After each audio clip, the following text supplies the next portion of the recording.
When Trump first announced his ceasefire with Iran, if you will remember, I specifically mentioned in my video that this was going to be a 5D plan, using the ceasefire as some sort of opportunity in order to pull off some sort of galactic-brained Giga 5D chess move. Everyone said I was going crazy. Everyone said it was insane. But I say that you cannot negotiate with terrorists. And I think Donald Trump knows that. And therefore, if he's willing to put forth some sort of peace agreement, it's because he's demanding a heck of a lot more than he knows they're willing to give. And he's going to use this as an opportunity to win.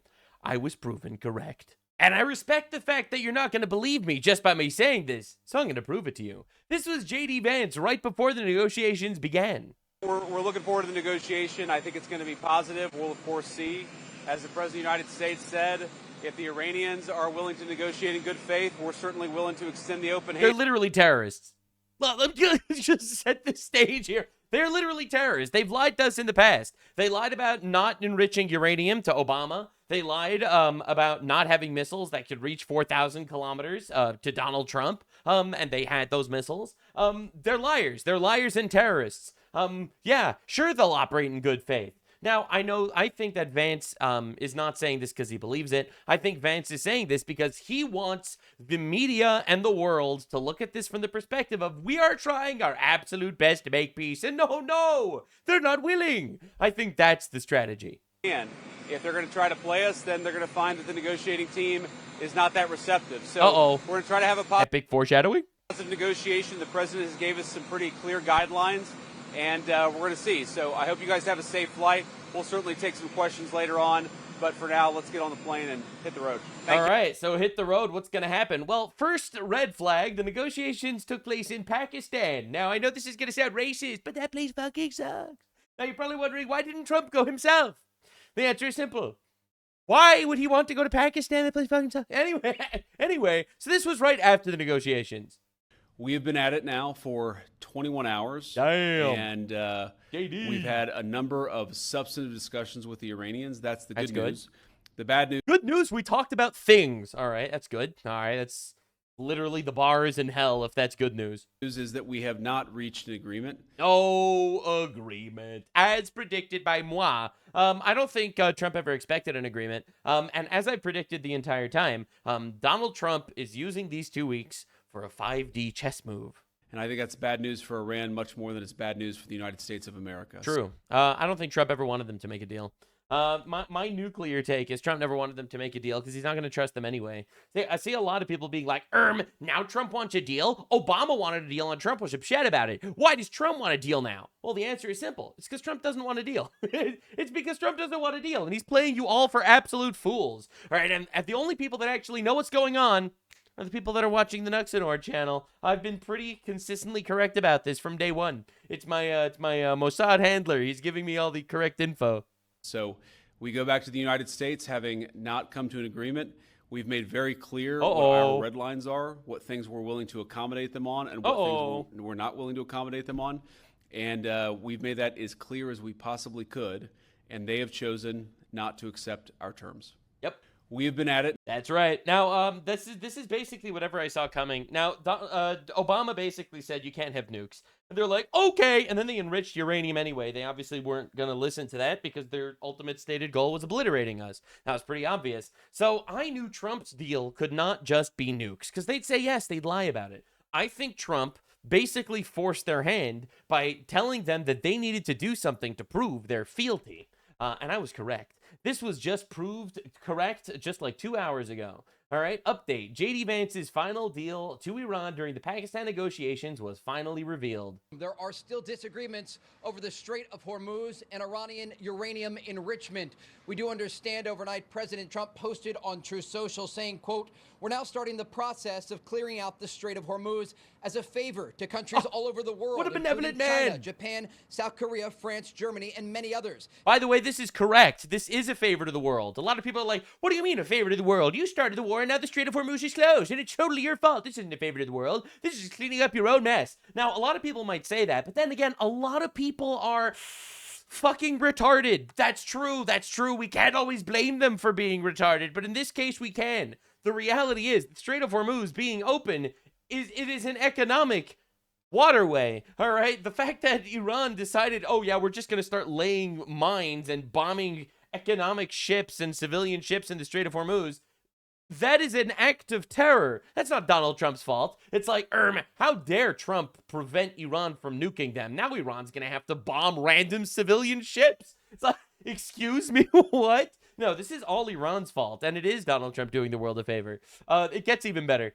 Incredibly, they don't have the courage or will to do this work themselves. True. U.S. Central Command says that American ships started a mine-clearing operation on Saturday to clear the waterway. This included 2 U.S. destroyers passing through the strait. With a focus on international transit, President Trump also spoke this weekend about U.S. dominance over the Iranian Navy. Yep, that's right. And it seems like the deal that was supposed to be given between J.D. Vance and Iran was 1, end all uranium enrichment based, 2, dismantle, and we can't trust them, right? Because even if we let them enrich to like 2-3%, we can't trust them because as it stands right now, they ended up enriching uranium to 60%. This is confirmed by the United Nations, by the IAEA. All right, this is not just our intelligence, this is the world intelligence. They enriched uranium to 60%, which only could be used for a nuclear weapon. It's not for civilian power. So we can't trust them because they're terrorists. So end all uranium enrichment, dismantle all major nuclear enrichment facilities, retrieve the highly enriched uranium. I've been saying the whole time this is going to be one of the parts of his deal, that basically Iran is going to need to dig up the uranium that they actually had enriched, that we bombed to smithereens and Midnight Hammer, and give it to us. Except a broader peace security de-escalation framework includes regional allies and funding for terror proxies, Hamas, Hezbollah, and the Houthis. Open the Strait of Hormuz, no tolls for passage, according to Fox News. Now, the reality is, they were not willing to do this. My guess is they were not willing to end all uranium enrichment, and my guess is they were not willing to return the actual highly enriched uranium. You want to know why I don't think so? Because they're an apocalyptic death cult that wants to fucking kill us. So the reality is, Iran News decided to say this: the U.S. did not come to negotiate, but to dictate. Yeah. Yeah, absolutely. Correct. Yes, you're getting it. That's what happens when you lose a war. When you lose a war, you submit to the demands or you lose even worse. Now, the entire lib-cuck mindset of the European countries are, you're never allowed to win wars, because if you win wars, it means that you end up defeating the enemy, and you're not allowed to defeat the enemy because people might die. Now, that is unfortunately gay and retarded. It is a very nice, wholesome, gay way to look at the world, but it is also unfathomably stupid as shit. All right, you have to win wars. And the way things work is, if you bomb them until they either surrender or die, that's how wars work. If they don't want to surrender, they're going to die. If they don't want to die, then they should surrender. So yes, we are here to dictate, not negotiate. I'm glad you're picking up on it. So Iran, completely useless fucking terror country, unable to fully reopen the Strait of Hormuz because it cannot find all the mines it deployed. All right. Now, just to be clear, putting mines in the Strait of Hormuz is a war crime. It is a violation of international law. I'm not saying this because I care about international law. I'm sure people are going to try to get me on some sort of gotcha or something. I actually don't give a fuck about international law. But also, I don't give a fuck about violating international law because this is what we're up against. You have to understand what we're dealing with here. I'm supposed to be sitting here bitching and crying that Trump bombed the bridge or some shit when you have Iran firing cluster munitions and putting mines in a public economic waterway. The UN was condemning the United States for this entire operation, everything that happened, and is absolute silence for Iran. When this is what they're doing, bro, are we serious? I wonder why Trump doesn't want them to nuclear weapon. Yeah, you want a country that just, oopsie poopsie, we forgot about where the landmines are in the Strait of Hormuz. We totally forgot, oopsie poopsie. You want these guys to have nukes? Like, are we being serious? Like, come on, dude. Now, here's the big twist. Just in, several U.S. Navy ships crossed the Strait of Hormuz for the first time since the war with Iran began. Now, you're probably wondering, why would the United States Navy ships be crossing the Strait of Hormuz? Well, get ready. So first, Emmanuel Macron, French president, keeps trying to be important. He released this tweet. As you can see, it went over very poorly. It has 10,000 likes for the president of France. I've held discussions with the Iranian President Massoud Pezeshkian. I urge them to seize the possibility presented by the talks launched in Islamabad and Pakistan, my homeland, to pave the way for a lasting de-escalation and binding agreement that provides solid agreements for security in the region involving all the countries concerned. You do realize that these guys massacred 40,000 of their own people just like a month ago, right?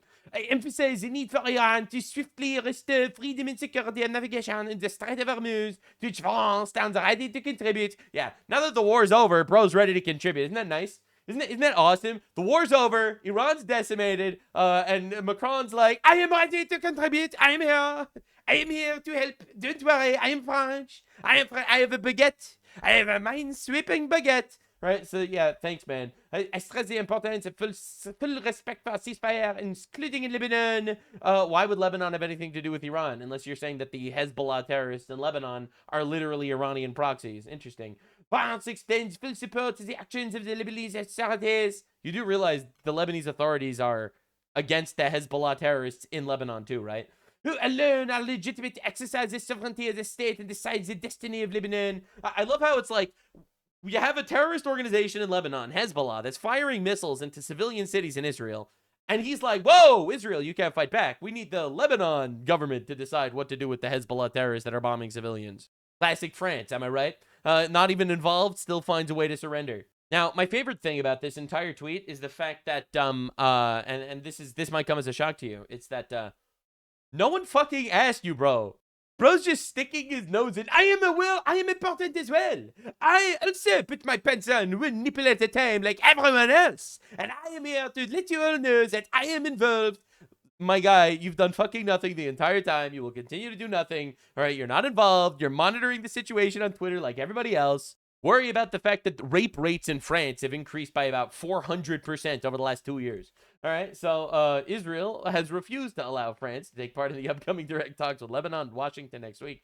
So basically, for those of you not up to date with the full geopolitical scale here, Israel was bombing Hezbollah terrorists in Lebanon. And obviously, a lot of people were not super happy about this. So America was like, hey, Israel, would you like to do some sort of peace treaty with Lebanon? That would be really nice. So Israel was like, okay. And Lebanon was like, okay. And they'll do a meeting. And then France is like, we will mediate.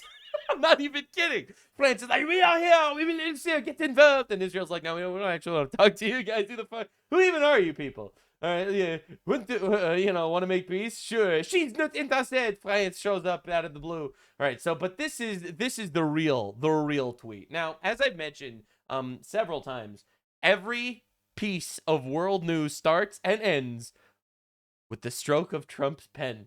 So this tweet and the follow-up is insane. So there you have it. The meeting went well. Oh, went well. I thought the meeting totally collapsed. Most points were agreed to. The only point that really mattered, nuclear, was not. But wait a second. I was told by Joe Kent that they were even trying to develop a nuclear weapon. Effective immediately, the United States Navy, the finest in the world, will begin the process of blockading any and all ships trying to enter or leave the Strait of Hormuz. I think this was the plan all along. I think this was literally the strategy for the ceasefire so that the talks could collapse, so that he could do this. But anyway, I'll get more on that in a second.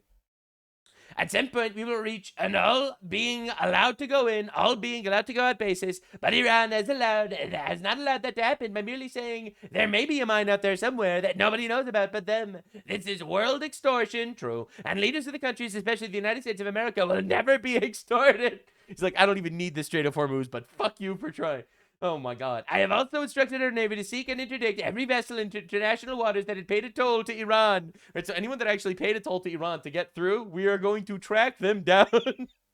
No one who pays an illegal toll will have safe passage on the high seas. We will also begin destroying the mines the Iranians have laid in the straits. Any Iranian who fires at us or at peaceful vessels will be blown to hell. Now, to be clear, a lot of people are saying this violates the ceasefire. It does not. Iran doesn't own the Strait of Hormuz. They're just terrorists. All right, Iran knows better than anyone how to end the situation, which has already devastated their country. Their navy is gone. Their air force is gone. Their anti-aircraft and radar are useless.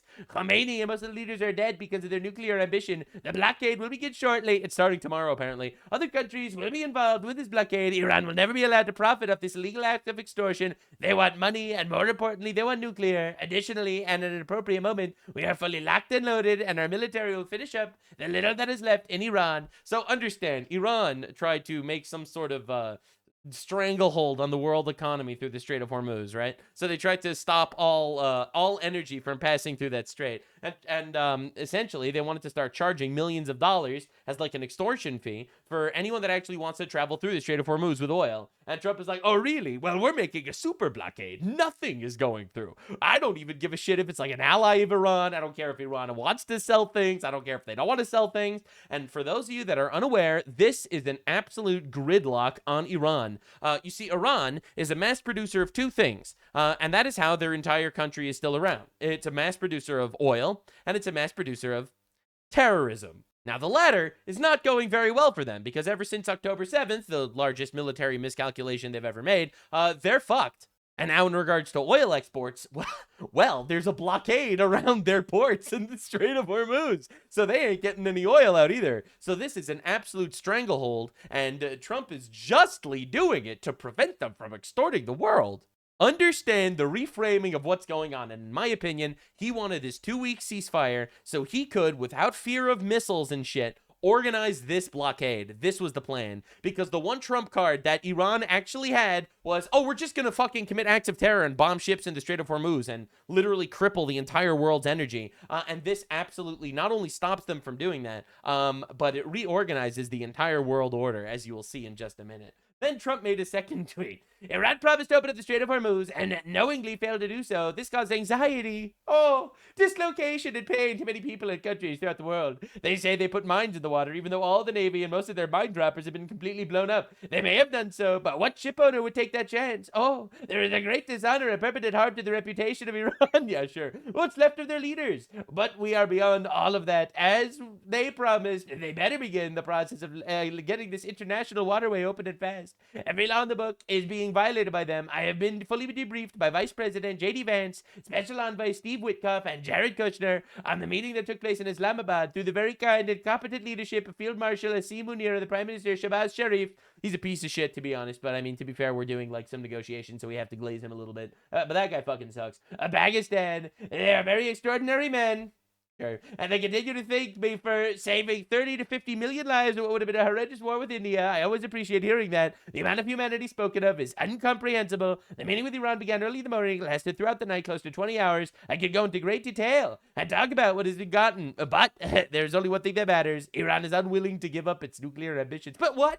But Tucker Carlson told me they weren't even trying to develop nuclear weapons. That's crazy. Wow. And now you're telling me in like an open negotiation, and this is in front of fucking Pakistan, okay? Pakistan heard the negotiation. So it's completely and utterly confirmed that they do have the standing goal of developing nuclear weapons as they chant death to America with their open goal of destroying us, all right? Discussion over, all right? A lot of people were like, no, they weren't actually trying to develop nuclear weapons. The Obama deal was holding, etc., etc. Complete horseshit. Utterly debunked. In many ways, the points that were agreed to are better for us. Better than us continuing our military operation to conclusion, but all those points don't matter. Be compared to allowing nuclear power to be in the hands of such volatile, difficult, and unpredictable people. My 3 representatives, as all of this time went by, became, not surprisingly, very friendly and respectful of Iran's representatives. Mohammed Bagher, Ghalibaf, Abbas Agarachi, and Ali Bagheri. But that doesn't matter. What they were very unyielding as the simple most important issue. And as I've always said right from the beginning and many years ago, Iran will never have a nuclear weapon. And here is the ultimate update. What happens when you ultimately the peace deal collapses? All right, we don't have a negotiation. We don't have a settlement. We have a complete blockade, an American blockade on the Strait of Hormuz, maybe even mines in there. You have this. The greatest photo I have seen since the war began. And I'll be real, I've been watching those explosions on repeat, because watching those fucking mullahs getting obliterated after massacring 40,000 of their own people is diabolical. But this is the greatest image of the entire fucking war. If you're unaware of what this is an entire convoy of empty oil tankers on their way to the United States to fill up on oil. That's right, Iran is no longer the world's exporter of oil. We are. Not Canada, because they're woke and they have land acknowledgements and carbon taxes and all this woke bullshit. All right, but we, who drill, baby, drill, we have the oil, all the oil, and everyone is making their way over to the Gulf of America. I can't believe Donald Trump has decided to remove Chinese control for the Panama Canal. Bro, it's literally so diabolical the way all this clicked together. Lamau, was this actually a 500 chess move the whole time? No way. 500, was this actually a 500 IQ chess move? Yes. Yes, it was. Iran played its biggest card, and the main result is that the United States became the world's emergency gas station, and China's cheap energy subsidy evaporated. Good luck invading Taiwan when you have to pay us for oil. All right, unbelievable. I've sent J.D. Vance to Pakistan to negotiate with the Iranians. I'd go myself, but I don't want to go to Pakistan. True. This is a real-time photo. You could check it, all right? You can go to marinetraffic.com to track globally right now. Zoom in and look at the absolute bonanza paying the glorious United States of America for our hard-earned oil. That's right, baby. There's a new chief oil exporter on the planet, and it's us. We are a global superpower, and we are an energy superpower right now. Trump won, Iran lost. The entire global energy market reshuffled itself to accommodate the closure of the Strait of Hormuz. And it just so happens that the world's biggest producer of oil and natural gas is the United States of America. Iran will never recover from this. And not only that, but with the blockade, an American blockade over the Strait of Hormuz, because Iran is committing acts of terror, you know. Iran is committing acts of terror. We have to blockade the Strait of Hormuz, obviously. Not only are we going to get rich as fuck on all this, but Iran has absolutely nothing. No money, no weapon, no income. They are mega cooked. Mega cooked. As Don Tzu said, break an enemy blockade by blockading their blockade. So true, Mr. Don Tzu. You were so right for this one. Now, here's another pretty crazy twist, and I think it's also part of the plan. Saudi Arabia fully restores the east-west oil pipeline, bypassing the Strait of Hormuz and pumping out 7 million barrels a day. Now, for those of you paying attention at home, if you include this and you include the United States, we basically have essentially subsidized about 80% of what we would have been using the Strait of Hormuz for, except we're not funding terrorism anymore. Saudi Arabia says the east-west pipeline has been restored to full capacity, bypassing the Strait of Hormuz. Now, not only is Saudi Arabia fully involved, but so is the United Arab Emirates. I told you Pakistan would fail at this. Pakistan deals in wishful thinking and empty promises. It always has. Turkey, Egypt, and Saudi Arabia, if they keep pushing this path, will fail too. The Islamic regime in Iran understands only one language: power, decisive and final. Finish the job. Do not negotiate with terrorists. God bless the United Arab Emirates. God bless America. God bless the Iranian people. Bro, we are watching government officials in the United Arab Emirates screaming at Donald Trump, bomb them to hell. What is happening? This is the global realignment. This is really peace through strength. Right now, just imagine a world where right now we have the United States of America, the United Arab Emirates, Saudi Arabia, Qatar, Kuwait, Bahrain, and Israel all on the same side. What even happened, bro? This is insane. Of course, Iran is crashing out over this. Just in, Iran's IRGC, that's their government, their Islamic government, says any military vessel that under any pretext or exercise intended to approach the Strait of Hormuz will be considered as violating the ceasefire and be dealt with harshly and decisively.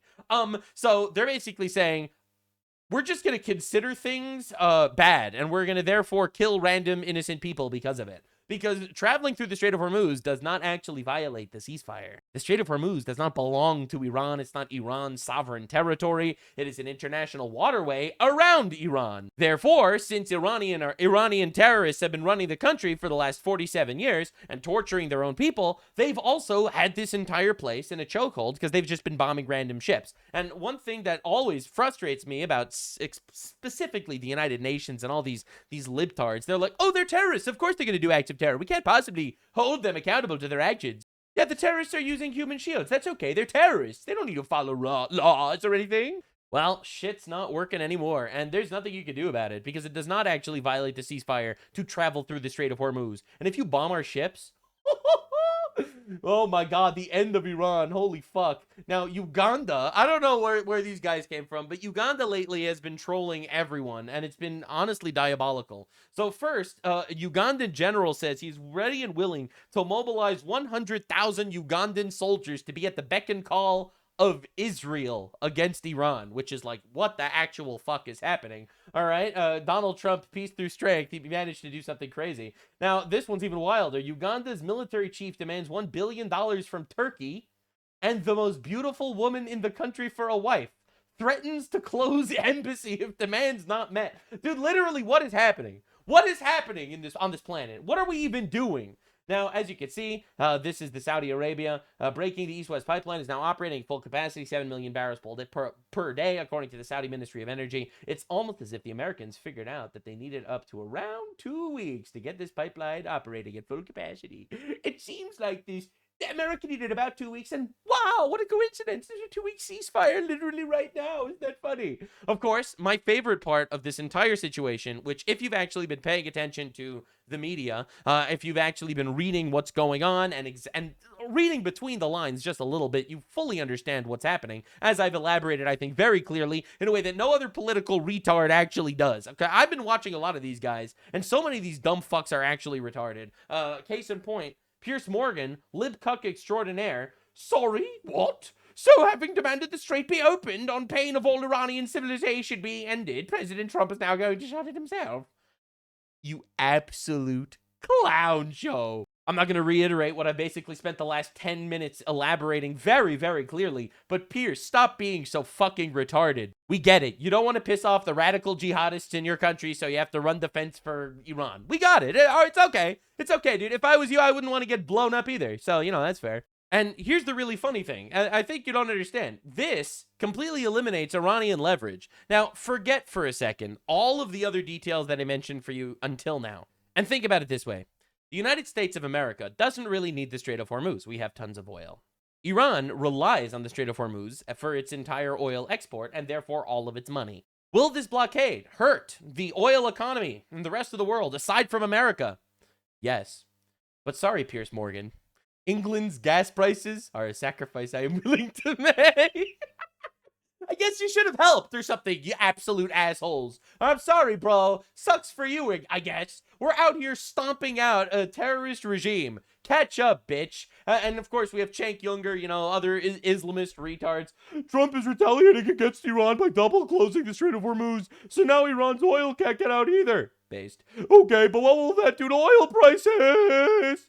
Make them much higher, and that will hurt our economy very badly. So ironically, that only increases Iran's leverage. He's actually fucking retarded. He's actually fucking retarded. It's unbelievable. Either that, or he's trying to LARP as an American and propagandize Americans into thinking that actually we ought to not kill Islamic terrorists. But I'm sorry, my guy. I have a very different opinion. Killing Islamic terrorists is fucking awesome, actually.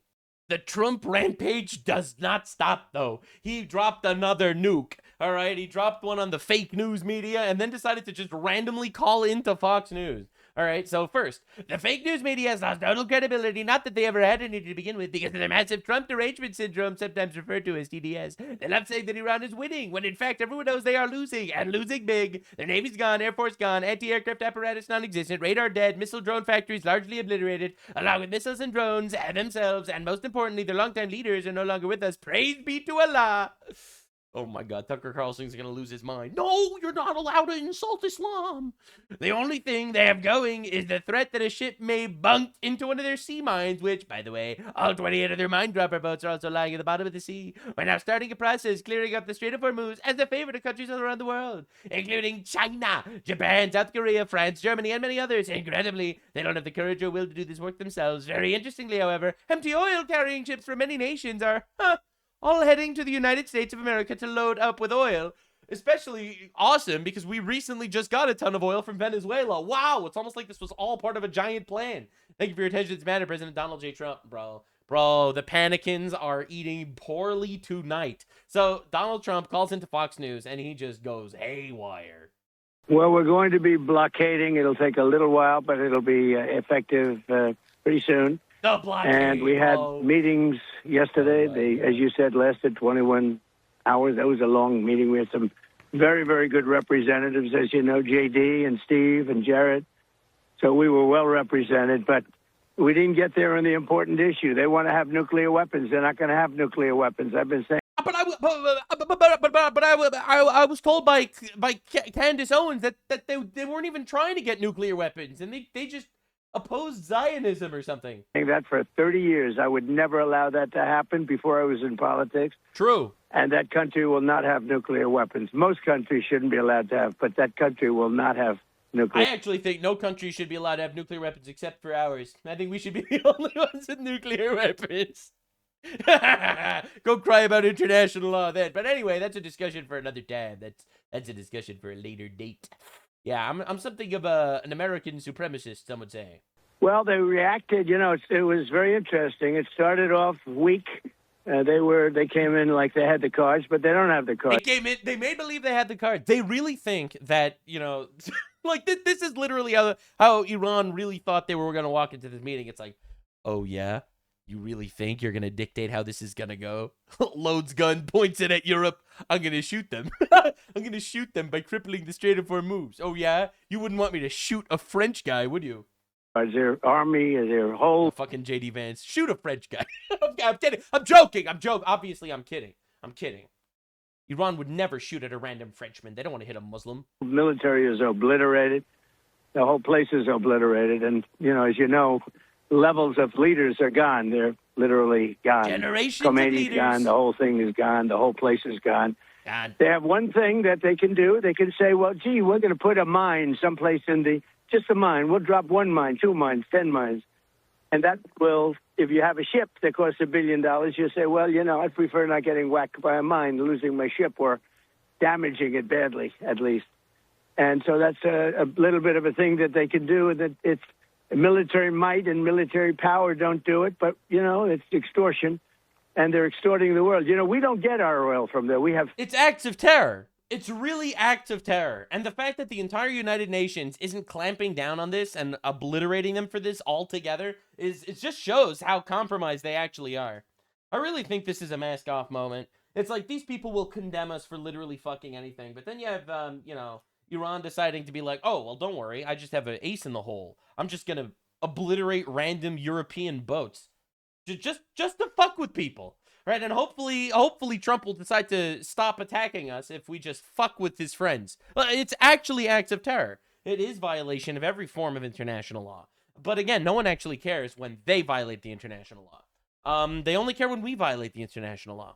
So much we have, and one thing you said, I don't know if anybody heard it well, but we have boats pouring up to the United States. They'll be filling them up, and they'll be leaving, and they're going to be packed with the best oil you can get, oil. Light, sweet crude. Right from Venezuela. Did you hear about what happened there, by the way? They're going to have the best oil that you can get. But so that's interesting, and it's great because we have a lot of oil. We don't get any. I mean, literally last year it was 1%. We did that as a favor. We don't need the Strait. But other countries do. And I will tell you while we're on this... Bro, this blockade is fucking genius. I can't believe he thought of this, to be honest. Well, that's diabolical, man. Like, because he was talking about opening the Strait. I think he was doing that to make Iran feel like that this was their ultimate checkmate. This was Iran's ultimate ace in the hole. They could close the Strait and commit an unbridled act of terror, and no one could do anything about it. And they'll drop mines in, and they'll make the Strait literally unusable. And then Trump will be like, you made the Strait unusable. I can't believe it. We're going to have to make a blockade. And completely and utterly cripple Iran and reroute the entire world energy economy to the United States. Like, a lot of people were saying, I can't believe Trump didn't think about the fact that Iran would commit acts of terror on the Strait of Hormuz before the war started. Oh, of course he did. I think this was very highly likely that this was planned from the get-go. This was certainly the plan of the ceasefire. Subject, we're very disappointed with NATO. We're very, very disappointed that they didn't come. Now they want to come and they want to help with the Strait, and it won't take long to clean it out. So we're going to clean out the Strait, and they'll be able to use the Strait in not too long a distance. But we had a very intensive negotiation, and toward the end it got very friendly, and we got just about every point. It was very friendly, and then they said, yeah, but we're still going to have nukes.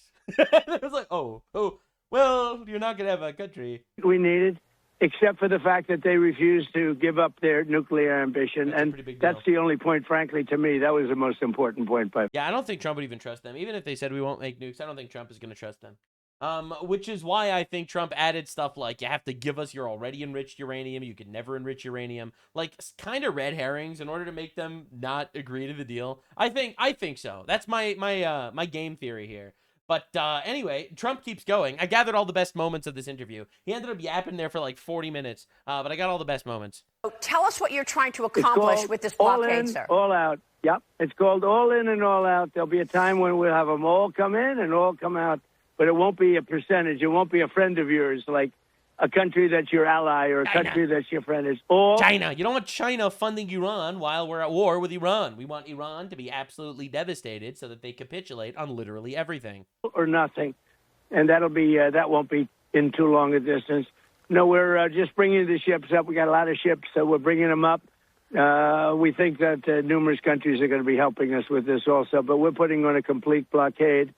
We're not going to let Iran make money on selling oil to people that they like and not people that they don't like or whatever it is. It's going to be all or none, and that's the way it is. It's not going to be like, oh, Iran's like, oh, we're just going to commit acts of terror on, like, America. No. Actually, no, you won't. Oh, actually, no, you won't. And you want to know the craziest part? You could be rested assured that the Chinese government is right now pressuring the fuck out of Iran to capitulate on everything. You know, China, one of their longstanding partners, is now getting oil, a lot more expensive oil from us, the United States of America, instead of the cheap shit they've been getting from Iran. And the reality is, they are going to be pressuring Iran to stop this conflict immediately and give up everything. And it'll be, you saw what we did with Venezuela. It'll be something very similar to that, but something similar to that, complete and utter W. No, this is a crazy fafo, bro. Key point, Mr. President, for those people out there who have not been following it as closely, can you explain to those people why it was critical for the United States to go into Iran? Can you articulate what was behind that move that was so... The media keeps saying this because it's like, oh, we don't even know why we're at war with Iran, which is like actually retarded conversation level. Like this is troglodyte level IQ. U.S. to go into Iran. Yeah, so easy. The easiest question you've asked me so far. They can't have nuclear weapons. They have nuclear. They want to enrich what they have. They want to enrich more. As you know, we knocked out with the B-2 bombers. Had we not knocked that out, they would have had a nuclear weapon within 1 month after we knocked out. In other words, had the B-2s, those beautiful B-2 bombers, totally obliterated their 3 sites. They have 3 sites. And they are now deep in the earth with, you know, tons of rock. Now, that material should be gotten, but we have cameras on it. We have satellites with Space Force. That was one of my beauties, Space Force. So important. But we're watching those. We're watching every single aspect of that area. They can't move without us knowing exactly what's going on. But it's deep down, and it takes a long time to get it out. It's an amazing attack. Had we not done that, they would have had, within 1 month from that date, they would have had a nuclear weapon. Right. If they had a nuclear weapon, they would have used it on Israel and the Middle East. Look, they went after 5 countries that were sort of neutral, I guess. I don't know how friendly they were, but they weren't in the line of attack. They dropped on UAE probably 1,800 missiles. They dropped on Saudi Arabia a lot, and they dropped on Qatar a lot. They dropped on Bahrain. They went crazy. And everyone was surprised. It's almost like they're terrorists or something.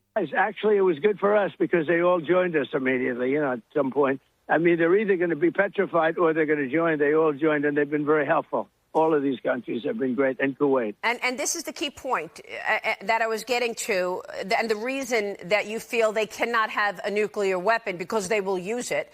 And that's what I wanted you to explain to the audience. Yeah, I think they would use it. And they'd start with Israel, and one weapon would, you know, do damage like nobody's ever seen. Wipe it out, conceivably, big one. Now, wipe it out. They don't need more than one. And then they go after the Middle East, and then they'd eventually come here. Correct. I mean, look, man, it's literally in their charter. They chant death to Israel, death to America. Israel is the little Satan. America is the big Satan. Like, this is their goal. They view Israel as the Jews, and they view America as the Christians. And as it says in the Quran, Jews and Christians are the lowest of creatures. And in the end times, all the Jews and all the Christians need to be obliterated and subjugated in order for Islam to actually conquer the world. This is literally their apocalyptic vision of the world. It would not end with anyone. But it's very obvious that you can't let these motherfuckers have nukes. It's just so obvious. For years, I've had to listen to them say, death to America, right?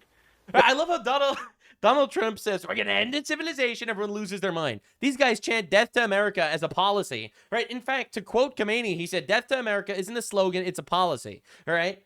And dead silence, and it's like, oh, these guys were actually probably really nice. You just don't understand their culture. They say, death to America, death to Israel, America the Satan. We will destroy America, death to America. Now, does anybody ever complain to you when they say that? I think that's a big step worse. Death to America. So they're allowed to say death to America. And what I'm referring to is, when I talk about civilization, it'll be much different because their military will be totally gone. It's pretty much gone now. But their military, look at their leadership. We have had regime change because the people we dealt with yesterday were, frankly, very smart, very sharp, very good, very good. I think they were smarter than the people from before, Khomeini and that group. Because look what it got them. Look what all of their antics was spending trillions of. They spent all their money on weapons. We've destroyed most of those weapons. But you know, bozos. When I say about a civilization, it really has changed. It really has. But think of it. They're allowed to say death to America, death to this, death to. And I make one statement. They say, "Oh, such a big deal."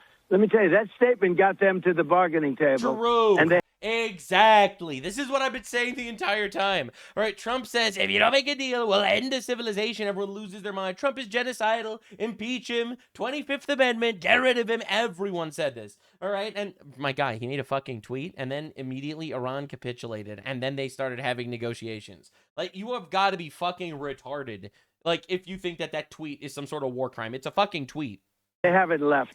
They haven't left the bargaining table. I predict they come back and they give us everything we want. And I told my people, I want everything. I don't want 90%. I don't want 95%. I told them, I want everything. Well, and what they have want... no cards. Maria. Yep. They have no cards. Their Navy is gone. Their Air Force is gone. Totally gone. They have nothing. They have no ships.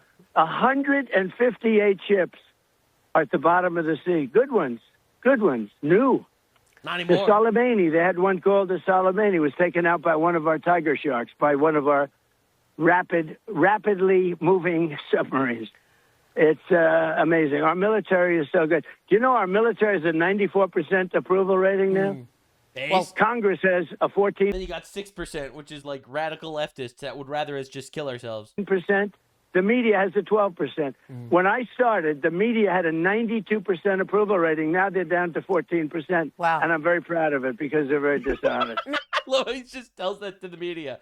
Hello, media. Everyone hates you. True, by the way. True. Us one day at a certain asset that we have, namely the aircraft carrier Abraham Lincoln, one of the beauties of the world, one of the great beauties of the world. They fired 101 missiles. Out of 100, these things are going more than 2,000 miles an hour. And out of 101 missiles, 101 were shot down like nothing and are now at the bottom of the sea, the remnants of them. Thank God. Think of it, 101 missiles shot in a short period of time. Thank you, God, for making our enemies retarded goat fuckers that are absolutely and utterly overwhelmed by our military might. 101 were knocked out. So we have the greatest military equipment. We have the greatest people. We have the strongest military in the world by far, and everybody sees it, whether it's Venezuela or what we've done with Iran. And when I read, the fake news talking about how well Iran's doing, they're not doing well at all. They're getting killed. I could take out Iran in one day. I could take down in 1 hour. I could have their entire energy, everything, every one of their plants. Their electric generating plants, which is a big deal. And I hate to do it because if I do it, it takes you 10 years to rebuild. They'll never be able to rebuild it. And the other thing you take out are the bridges. I took out one just to show them because they went public with a statement that wasn't true. They admitted it. They were like, you can't take out our bridges. And I was like, oh, really? Look at that one. Kaboom. I told you. I say, I'm going to take out a bridge. And I took out a bridge. God damn. And that was the end of that. Now they've been really behaving. Then you have all the leftoids crying about it. No, how can you take down a bridge being used for military? At any country. Oh, dude, this is huge. You said the other day that any country that supports Iran and sends military equipment to Iran will face a 50% tariff if they try to bring products. Did you refer to China? Did you mean China? Yes, and other people, but yes, China too. Okay. If we find that China, because I hear news report. So a news report. We're at fucking war. Cry about it, bitches. But doesn't mean much to me because they're so fake. But I hear news reports about China giving the shoulder missiles, what's called a shoulder missile, anti-aircraft missile. I doubt they would do that because I have a relationship, and I think they wouldn't do that. But maybe they did a little bit at the beginning, but I don't think they would anymore. No. But if we catch them doing that, they get a 50% tariff, which is that's a staggering amount. You said the other Dude, day that is so based, man. It really is. Just like absolutely shut this whole charade down. And you know, people could bitch and cry about international law and whatever the fuck. And oh my god, dude, it is over, bro. It's over. It's over. We're done with this garbage. Now, what's absolutely insane is Iran is absolutely stunned that Trump actually is blockading the Strait of Hormuz. All right, and it's become very, very apparent that these guys are getting absolutely stomped, not only militarily, but strategically on every step of the way. We've got Trey Yinks with us now from Tel Aviv. So Trey, what can you tell us about this Truth Social post that Trump just posted? Look, this is a significant announcement by President Trump, and once again, an indication that the United States holds the cards here. The president is the decision maker. That's right. Even as it relates to the Strait. And then you see like these absolute retards being like, but Donald Trump didn't come to negotiate. He came to dictate. Yes, that is correct. That's what happens when we win a war. All right. I'm really tired of like this pussyfooting around bullshit. When we win wars, we set the terms. That's just how it works. Now, if you don't like it, you could cry about it, but that is exactly how it works. And now you can scream international law, which doesn't exist, and it's fake and gay. All right, you could cry about it, but the reality is that that's not going to change. Of Hormuz. And we heard just yesterday, as these two Navy destroyers passed through the strait, threats from the Iranians claiming that they would fire on these vessels. And the president is very clear here in his post on Truth Social. This will not be tolerated. Threats or strikes against U.S. forces or vessels in the region. Of course, there's a ceasefire. You can't strike our ships. Region. And if you do, you're going to die. Yeah, you're going to die very efficiently. Have consequences. And so once again, the president is showing who is in charge, not just at the negotiating table, but on the battlefield. And he's doing it in such a crazy way too, right? You'd think that there's a ceasefire, and during a ceasefire, you can't show military dominance, but like, but he just did. He's just like, we're just going to go through the Strait of Hormuz, like the epic chokehold, the Trump card that Iran always had, the Trump card of, hey, we can commit acts of terror and just bomb random people in the Strait of Hormuz. We can control that. We can choke the entire world's energy. And then you have Trump being like, actually, fuck you. Not only can you not do that, but we're going to blockade you from making any money through oil ever. Now, starve and die, motherfuckers. Want to make a deal? Talk about the Iranian Navy and what is left of it. There was a systematic campaign by the United States and Israel over the past 40 days when Operation Epic Fury was ongoing, that showed the Iranian Navy had no way to defend its own vessels, whether it was the mine-laying vessels or even these larger ships. Most of them are at the bottom of the sea at this point, and that is a result of the heavy U.S. strikes that were ordered by President Trump and executed by U.S. Central Command. And so with this decision to order a blockade of the Strait of Hormuz, the president is once again showing the Iranians if they are unwilling to make concessions at the negotiating table, the president will force them into those concessions on the battlefield. And of course, take away all the money that they're making by letting those ships, the ships that they're letting, that have paid the toll, pass through. In his Truth Social, he writes that I have also instructed our Navy to seek and interdict every vessel in international waters that has paid a toll to Iran. No one who pays an illegal toll will have safe passage on the high seas. So that's going to be controversial with a Chinese or Pakistani flagged ship. Oh, yeah, it's going to be controversial. And what are they going to do? Write a strongly worded tweet? That Iran has allowed through. This is why international law is fake and gay, because ultimately we are international law. We are the most powerful military by far, and there's really nothing you can do about it. What are you gonna do? You're gonna write a strongly worded letter? Like let's just be honest with ourselves. What's the It's gonna piss off Pakistan. Okay, so Pakistan could fucking cry about it. All right, we'll see if that solves it. Reaction in the international community gonna be to that?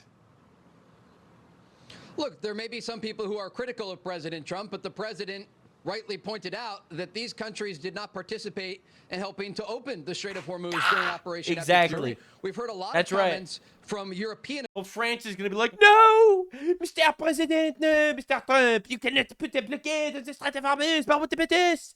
Fuck yourself, France. We didn't give a shit. That's the response. We don't actually care. Sorry, France. The people of France, I'm sure they're wonderful people. Oui, baguette, and, you know, they love that stuff. That's awesome. Sure, absolutely. I actually speak French even. It's not my greatest weakness, but it's one of them. And the reality is, you didn't help, and now it's gonna suck for you. And you could cry about it.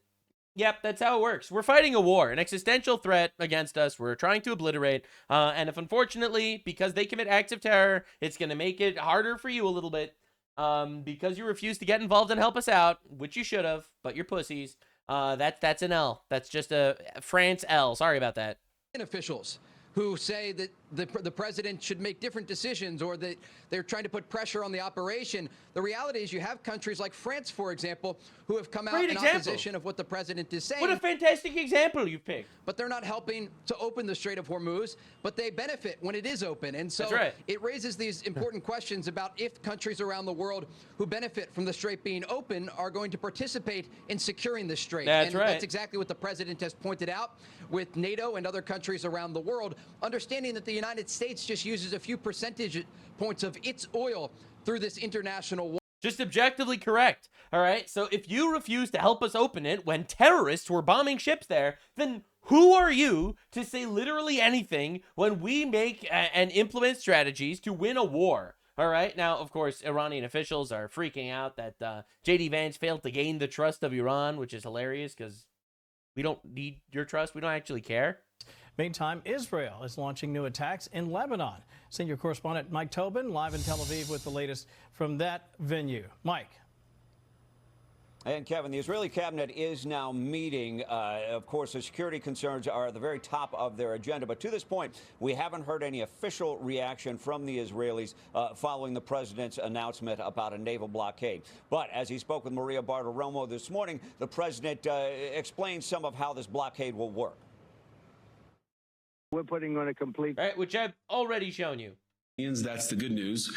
The bad news is that we have not reached an agreement, and I think that's bad news for Iran much more than it's bad news for the United States of America. Now, the lead negotiator for Iran, Mohammad Ghalibaf, posted his take. The opposing side, he wrote, ultimately failed to gain the trust of the Iranian delegation. Oh, well, too bad. Anyway, we're going to continue blowing you up now until you see things differently. Oh, we don't care. We don't care about your trust. That's what happens when you lose a war. In this round of negotiations,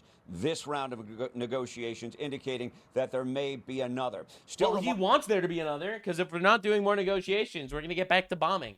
Now, and everyone knows that. So the reality is, we don't need your trust. We don't care if you trust us or not. We have completely dominated you. So you have two options. You either capitulate to literally fucking anything, or you die. When you're a terrorist regime that's been attacking and killing thousands of Americans, trying to assassinate Donald Trump multiple times at the president of the United States, promising death and destruction upon us, and trying to develop nuclear weapons to directly use on us eventually, you don't get to dictate terms after you lose a war. And that's going to become very obvious to you. So no, you don't need to trust us, actually. That doesn't matter. You're already existing because of your faith in us. And the only reason why Iran is still a country is because of American benevolence. We could drop a nuke on you, and we're not doing that. You're welcome. Now, of course, Iran, actual terror state that's been bombing ships in the Strait of Hormuz, laying mines and all that shit, killed 1 million Iranians since 1979, murders critics of the regime, denies women basic rights, bankrolls global Islamic terrorism, allows child marriage and child rape. The UN puts them in charge of human rights, women's rights, and anti-terrorism policy. Just understand exactly how absolutely fucking raped we are by being part of these globo-homo organizations. And that shit, that's coming to an end. Devastatingly bad news for Tucker Carlson and leftists in general. Marco Rubio is incredibly effective. Massoumeh Ebedekar, also known as Screaming Mary, that's horrifying, was the spokeswoman for Islamic terrorists who stormed the U.S. Embassy in Tehran in 1979 and held 52 Americans hostage for 444 days, subjecting them to beatings, starvation, and mock executions. In 2014, the Obama administration granted visas to her son and his family to enter the United States because, in my opinion, most of the bad things that were we're dealing with in the United States could be traced back to Obama. In June 2016, the Obama administration gave them lawful permanent residency status via the Diversity Immigrant Visa Program. This week, I terminated their lawful permanent residency status, and today, Syed Isa Hashemi, Maryam Tahmespi, and their son are now in custody of U.S. Immigration and Customs Enforcement, pending their removal from our country. Her family should never have been allowed to benefit from the extraordinary privilege of living in our country. America can never become the home of anti-American terrorists or their families, and under the Trump administration, it never will. This already has 200,000 likes despite being posted literally just today. And this is just the latest and greatest of the updates because apparently Marco Rubio is revoking the visas for between 3,000 and 4,000 people that are in America on visas that actually support Islamic terror organizations or our adversaries.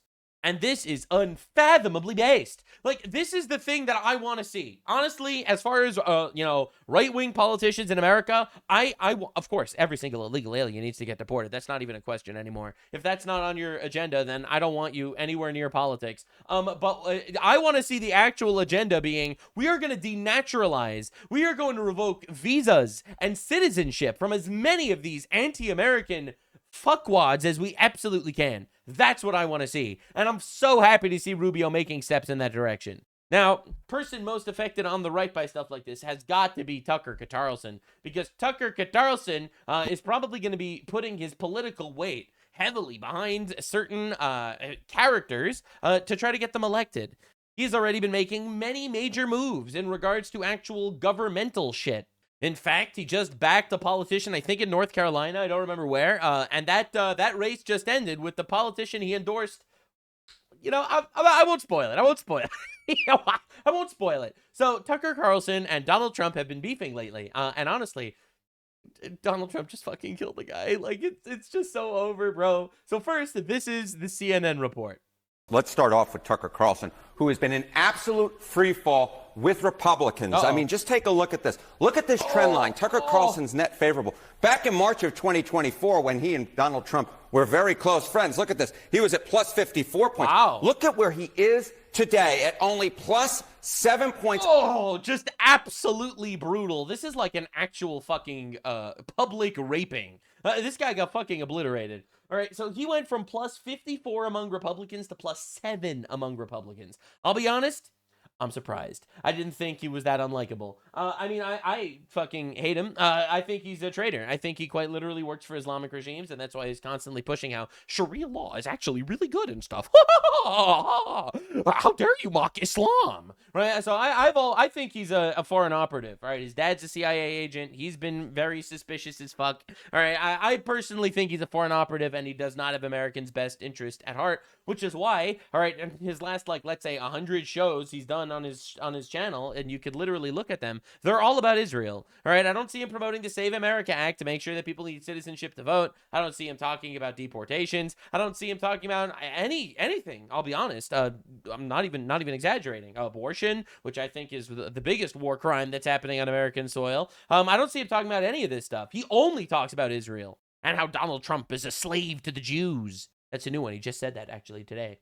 I'll show it to you in a sec. But I'm so happy to see the vast amount of Republicans actually understand this and agree with this, because he gets a lot of love and support online. I understand that. But I'm starting to realize that his love and support online, and I say starting to realize like it's a new epiphany, but I've always been saying this, it's fucking Pakistanis, bro. He's literally getting like the third worlders that watch his videos and they're like, holy shit, the Jews are controlling Trump. And they're like, yo, we also hate the Jews. That's crazy, right? And then they get to, I don't even know what to say, man. It's just absolute insanity watching the free fall. But this is wild.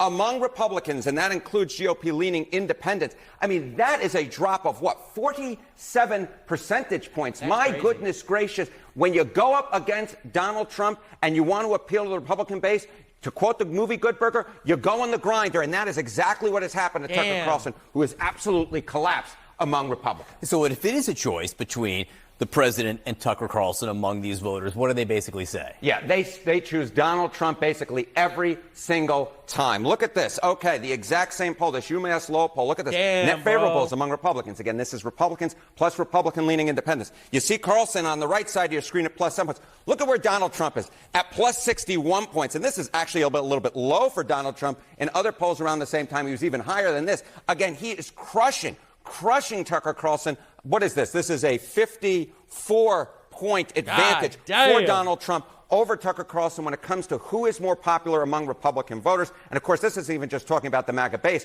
But I was told by Candace Owens that Tucker Carlson is actually much more impactful than Donald Trump. Donald Trump is running an approval rating somewhere between 97 and 100%. Yeah, so anyway, Tucker Carlson recently promoted a anti-Trump politician, Republican politician. I think it's North Carolina. I think I actually, I took this down, right? South Carolina, sorry. All right, so he actually promoted a anti-Trump politician in South Carolina. Obviously, some big anti-Israel guy. Also, I don't know what happened to this man. I'm not gonna lie. It's horrifying. And he lost. He actually came in 6th place, which. I didn't even know there were 6 people running, but it came in 6th place. And he lost to like one of the most unlikable people in the entire Senate. Paul Dance had just dropped out of the South Carolina senatorial race against the great Lindsey Graham. Oh my God, dude. I'm not even like a Lindsey Graham fan. That dude's a warmonger, bro. But even he managed to fucking destroy Tucker Carlson's guy. And all started to fall apart for Paul when a very low IQ individual named Tucker Carlson endorsed him the kiss of death. Oh my God. Lindsey has a big lead and is on his way to spectacular victory because he just gets things done. President Donald J. Trump. Lindsey's a girl's name, by the way. And the crazy thing is, Lindsey Graham is not like, people don't like him. People don't even like him. But even he managed to fucking obliterate Tucker Carlson's guy that he backed. Honestly humiliating. Dude shattered his entire legacy for money from Qatar. Insanity. It's honestly insane looking at this downfall. This is one of the wildest downfalls I think we've ever seen in the media. This dude went from close friend to Donald Trump, close friend to J.D. Vance. He might still be, who knows. Up there on Fox News, beloved by everyone, household name among every conservative in America, to honestly one of the most hated conservative figures out there. And this is insane to see. And it's not because of some giant scandal. He was caught cheating on his wife or some shit. As far as I'm aware, none of that ever happened. He's just shockingly become pro-Russia, pro-China, pro-communism, and pro-Islam. He'll call Donald Trump a war criminal, and he'll say that Putin is his #1 celebrity. He'll say evangelical Christians are his least favorite people, but he loves Muslims. He'll say we need to follow God's law, and then he'll say that actually Christianity aligns more with socialism than capitalism. Like, this dude is an enigma for sure. Now, anyway, Tucker Carlson's new episode claims that Hezbollah has been protecting the Christian communities in Lebanon. This is true. I actually watched it. I saw it. It was like a 10-minute segment, so I'm not going to show it to you because it's unbelievable how he has zero evidence for anything he says. Because Hezbollah has ethnically cleansed Lebanese Christians from half the country. The Christian population in Lebanon over the last 50 years went from 52%, a majority, to 30%, a minority. In Lebanon. How did that happen? It's almost like the Hezbollah terrorists have been massacring them. The Lebanese Christians themselves hate Hezbollah, and Tucker Carlson supports them. It's honestly insane. Now, there's some tweets here from people that either they're just like misinformed, or they're just like wrong. Tucker saw in Trump a nativist for the United States and turned on Trump because Trump abandoned his nativism. Trump is trying to serve two masters and it won't work. Trump was a nativist for the United States and Tucker turned on him because... What are you even fucking talking about? And I like the Sargon of Akkad. I actually really like this guy. I like his videos a lot. But what are we talking about? These are Tucker Carlson texts from 2020 when Trump lost the election. We are very, very close to being able to ignore Trump most nights. I truly can't wait. These are actual, real leaked text messages from Tucker Carlson in 2020. Like, are you being serious? This dude calls Trump a war criminal that needs to be impeached and enslaved to the Jews. And you think Trump backstabbed him? Well, what are we even doing here? All right, this is literally from today. Well, I haven't fallen out with him. I mean, I've known him for decades. I've always liked him. And I think anyone who spent time with him likes him. I feel sorry for him, as I do for all slaves. He is not free in this moment at all to do what he thinks is best for himself or his country. What do you mean? No, he's not free. And we learned that yesterday when Donald Trump announced a ceasefire, clearly with relief Okay, great. And made its terms, or most of its terms, public. And then that ceasefire ended within Did it? Who ended the ceasefire? 2 hours because Israel intentionally violated the terms by liar. Israel did not violate the terms. By attacking not just southern Lebanon, but the city of Beirut. Israel is allowed to attack Hezbollah terrorists in Lebanon, and that has absolutely nothing to do with the ceasefire whatsoever. And the craziest part is Tucker Carlson knows that, because he was directly called out by J.D. Vance on this. So this is Tucker repeating the same lie that they call out again and again and again. I actually think, and there's a lot of bad faith negotiation and a lot of bad faith, propaganda going on.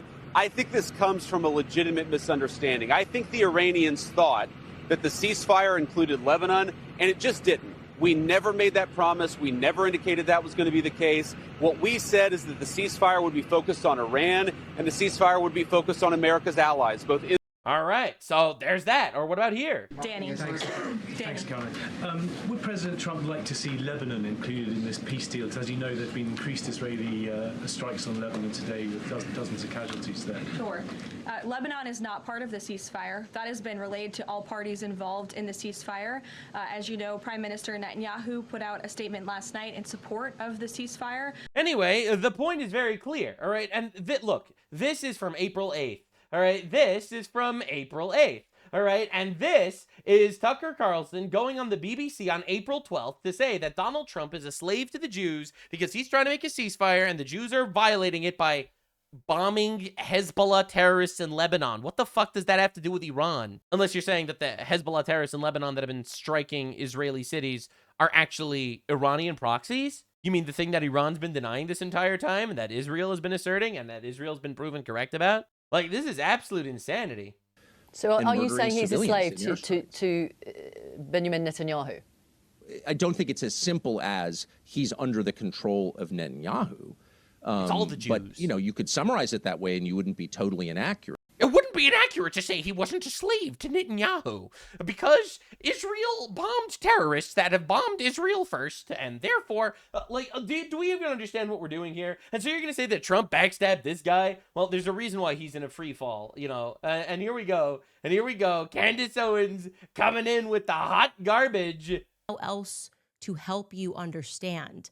You are quite literally mocking people because they comprehend something that you don't. Right, this is what she's talking to Donald Trump, who doesn't understand the inner workings of how the Jews control him. Tucker Carlson is more powerful than you. Tucker Carlson is more powerful than Donald Trump. That's right. When I think of power, I don't think of the President of the United States, leader of the free world, controlling the most powerful military on the planet, won multiple wars, ended endless conflicts. I think about a podcaster that sniffs bread in supermarkets in Russia and talks about how free the Chinese people are. Down, I think you know that, and I think you resent that. Yep, that's America. That's Donald Trump.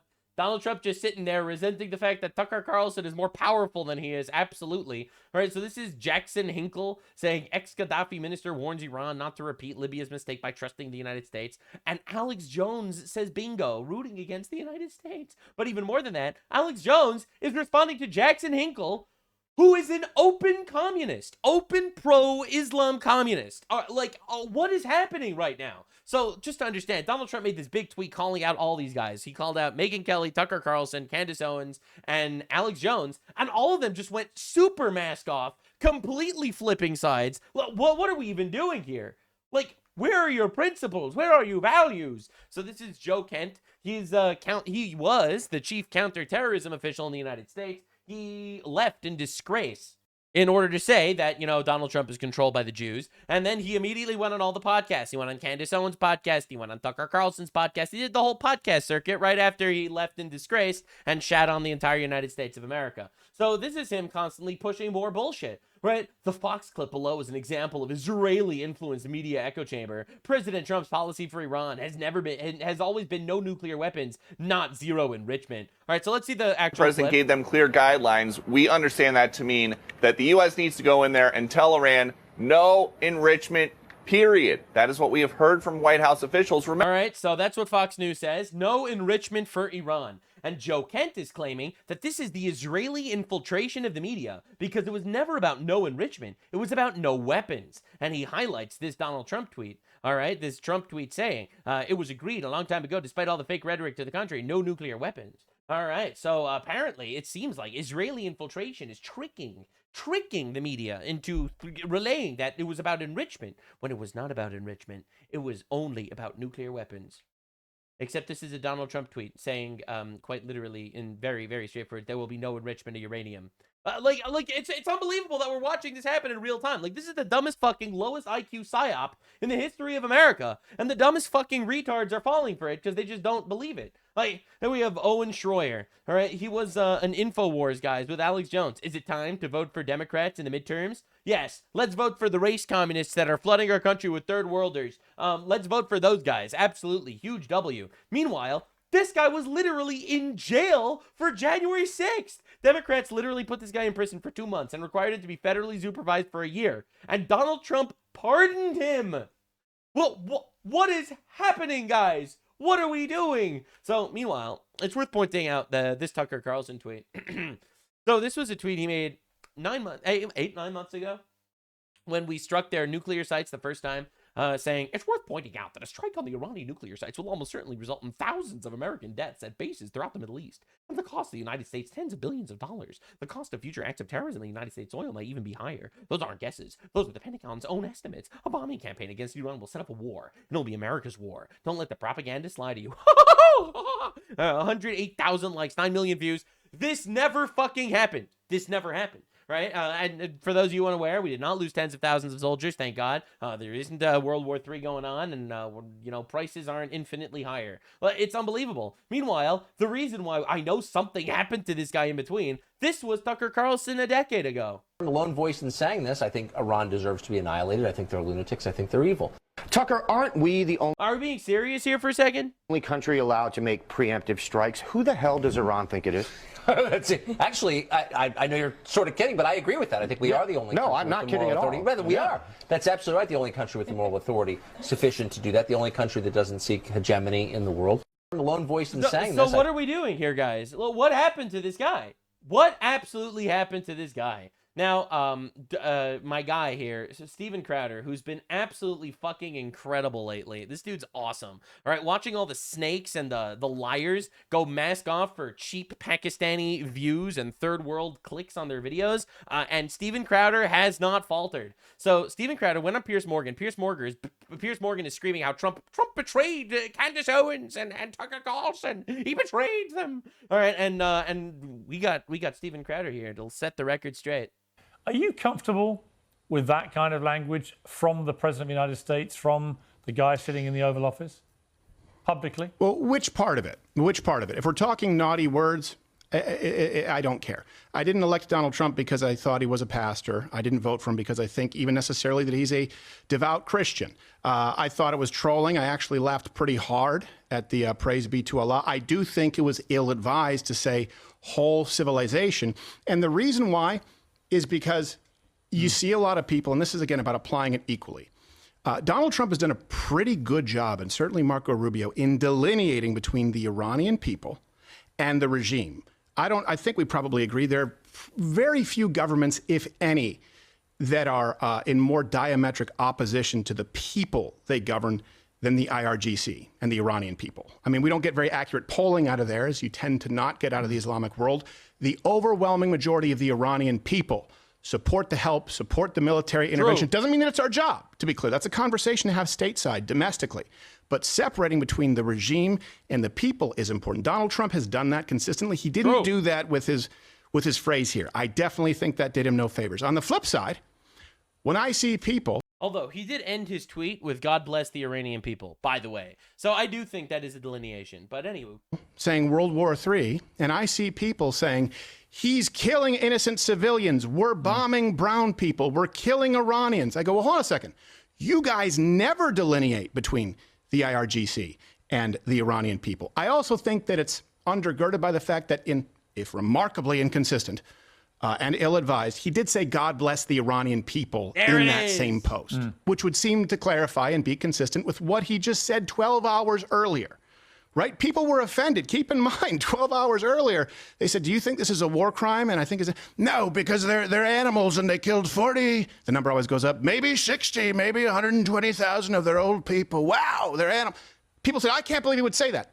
But he did say, no, targeting military sites, targeting strategic infrastructure to do away with a totalitarian and I would argue evil, satanic regime, the IRGC, is not a war crime because the people want it and support it. But Doesn't mean that it's so Stephen, where does legitimate. it sit with, you know, Trump, obviously the campaigner in 2024 was absolutely emphatic. I will not drag America into any more senseless wars, particularly in the Middle East. Why is this a senseless war? We're out there for 38 fucking days obliterating terrorists that have been trying to kill us for 47 years that have killed us killed tens of thousands of Americans. Or rather, thousands of Americans, tens of thousands of their own people. And here he is dragging America into the biggest Middle Eastern war he could possibly have dragged them into. I'm sorry. We don't have a single soldier on the ground. Right? We're in Afghanistan. For how long were we in Afghanistan? 20 years? Iraq for 8 years? Like, are we even being serious? Tucker Carlson has been blistering in his attack on it. Oh, Tucker Carlson's angry. Megyn Kelly has been blistering. You've got all these people. Yeah, retards. The retards are upset. All right, Marjorie Taylor Greene. There's a real split on the conservative right in America. And it's really bubbled up and boiled over with the Iran war. Why do you think that is? Why? I mean, if you go back 20, 30 years, there would have been complete unanimity about a Republican strike of this nature. There would have been no split. But there's a real split here ideologically between what people believe they thought they were voting for and what they think they're getting from Trump. Yeah, well, I don't think there's as big of a split with the voter as there are commentators. Agreed. For example, my perspective. The voter doesn't care how many Pakistani view bots are watching their videos. Has been, I supported the strike on the enrichment facility. And I said, give this 3 months. And then I'll have to reassess it because I know there's information that I cannot have on Iran as it pertains to national security. I would say that would be due largely to their own ignorance because anyone who thinks that Donald Trump has been anything other than consistent going back to the 1980s, which is kind of a marvel. The only reason we're 40 years of him saying that Iran get out of a nuclear weapon. Able to have this long of a consistent track record for any president is because he was a celebrity. He's always said Iran cannot have a nuke. They will never have a nuke. That was what he said that day of that famous escalator ride. It was part and parcel of that speech. So anyone who thinks that Donald Trump being tough on Iran is a betrayal is simply uneducated and didn't listen to him. And you could also argue, and I think there are two reasonable sides on this issue. I don't think war criminal. I don't think genocide is one of them. You could argue that he's ending a 47-year war, and it's right in line with his promises. When I hear people say, why would we strike Iran? They've never done anything to us. You hear that a lot. Many Americans. Tucker Carlson says that basically. Hundreds, if not over 1,000, depending on the numbers, and they've pledged to kill many more. It comes down to that discussion and when you want to deal with this issue. And in my opinion, the reality is, even if this wasn't going to be some sort of imminent threat, this was going to be an inevitable threat. If left to their own devices, they would become a threat that would do their best to destroy us. And the reality is, if you pay attention to the actual polling, to the actual American people, not what the dumb fuck, retarded, paid-off commentators have to say. As for, the aspirations, Americans broadly support them. 87% say Strait of Hormuz needs to be reopened. 81% want to ensure freedom for the Iranian people. So that's wild to me. 81% of Americans want freedom for the Iranian people and want our involvement in their freedom. 76% want to permanently stop Iran's nuclear program. 55% want the current leaders ousted before we end the war. That's huge, by the way. That's absolutely massive. All right, so you cannot let the retards, the absolute retard loud voices crash out about this. All right, oh my God, Trump's immoral and reckless war in Iran has shot up gas prices in my district to nearly $6 a gallon. It used to be $4 something before the illegal, immoral war in Iran. It wasn't illegal, it also wasn't immoral, and you are a foreigner dictating our foreign policy. And it's tiring watching these retards. And this is him crying. As you can see, this did not go over very well. 3,000 likes, 6,000 comments. All right, this did not go well. And the reality is, it's because this was 2023. It was $8 in 2023. It's $6 now in middle of a war against this existential threat to the United States. The reason why gas is this high is because there are infinite retard woke taxes in California. All right, that's why it's high. The left doesn't care about gas prices. The left cares about power. And because illegal and immoral war, and because of Trump's incredibly funny, wholesome, and awesome execution of retard terrorists, which is epic, by the way, because killing terrorists is fucking awesome. You would know if you were an American, you would also support killing terrorists, but you're clearly not an American. So you clearly do not like this idea of killing terrorists, which makes me dislike you a little bit. But yeah, killing terrorists, awesome, actually. Grow a pair. Now, it's not easy keeping foreigners out, it seems, but Donald Trump is making a pretty good work about it. An Examiner reporting new DHS data show last month zero illegal immigrants released into the United States after being caught at the border. This is what we call a colossal absolute W. We did not need new policy. We needed a new president, you know, specifically a president that wasn't absolutely trying his absolute best to flood our country with the third world, to dilute our people, and to steal elections. Now, that is down dramatically. Well, of course it would be. From 78,000 released into our nation in March of 2024 under President Biden. Now, this is very good. Trump is doing a lot of good. I want to make this clear. You know, caveat, Trump is doing good on this regard. But I would really like, if he was the fucking fascist dictator that the left thought he was over here, I'm not gonna lie, I would load these motherfuckers into trebuchets and launch them across the border. Literally, we gotta get rid of all the illegals. Like, what are we even doing? That's not even up for debate. We gotta figure out how to denaturalize and deport a lot of these other retards. But the illegals, oh my god, we gotta get rid of these motherfuckers immediately. Now, the crazy update, and this is a pretty crazy update, is we have a lot of foreigner-related issues in our country that we deal with on a daily basis. So it all starts with this dumb fuck. In my opinion, this guy's the poster boy for why we can't have illegal immigration, because the illegals come in and then they vote for their own little elected leaders and they fuck up our country. All right, so this is Mamdani capitulating, and his own audience is super mad at him for this. His own voters fucking hate him for this one. He's basically admitting, you know how I ran literally on free buses for everybody and all the retards voted for me and I got the retard vote because they all thought socialism means free things for everybody? Well, we can't actually do free things. Together, New York, we're going to freeze the... Together, New York, we're going to make buses fast and... Together, New York. All right, pretty good stuff. Pretty awesome, pretty epic, cool rally. Anyway, yeah, no. Mamdani admits there will not be free buses this year after spending months campaigning on it. Well, you know, it's classic. No one is surprised about this per se, except for the retards that voted for him. All those guys are like, what? You mean communism doesn't give me infinite free things? That's crazy. So, anywho, it gets so much worse. Now, Mamdani is actually starting to really piss people off. You know, normally the mayor just kind of does this thing and it doesn't really affect your daily life. But Zoran Mamdani is signing emergency orders banning Americans from celebrating July 4th. What? What?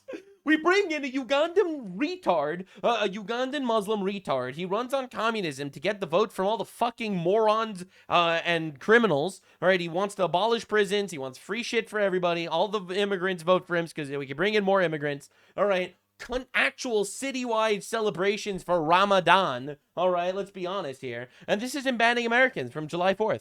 Times Square, a ball drop is planned to celebrate America's 250th birthday. But thanks to Mayor Mamdani's emergency order denying permits during the World Cup, the public isn't invited to attend. Isn't that awesome? So our famous communist won't allow people to come up and see and celebrate 250th years for the U.S. He needs to go.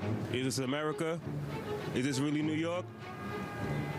Where we at? I think that's really sad. Yeah, I think that's very silly. Oh. You'd imagine it should be allowed. It's something we're celebrating, right? So it's supposed to be open for people to come in. New Year's Eve, everybody's out here allowed to be here, so why can't it be then? We have to... Fantastic question. You mean during Ramadan you're able to close down all of New York City, but for July 4th you have to start banning Americans? Like, live our lives. Can't be afraid. I should probably articulate that I'm a Canadian. That would never happen in Canada.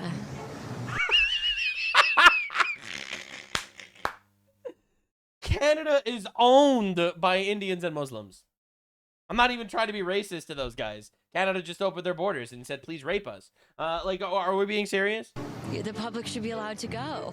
I think that should be something that everybody should be included on. I mean, that's a big milestone in our nation's history. Kind of frustrating because yeah, but you guys elected someone who hates your nation.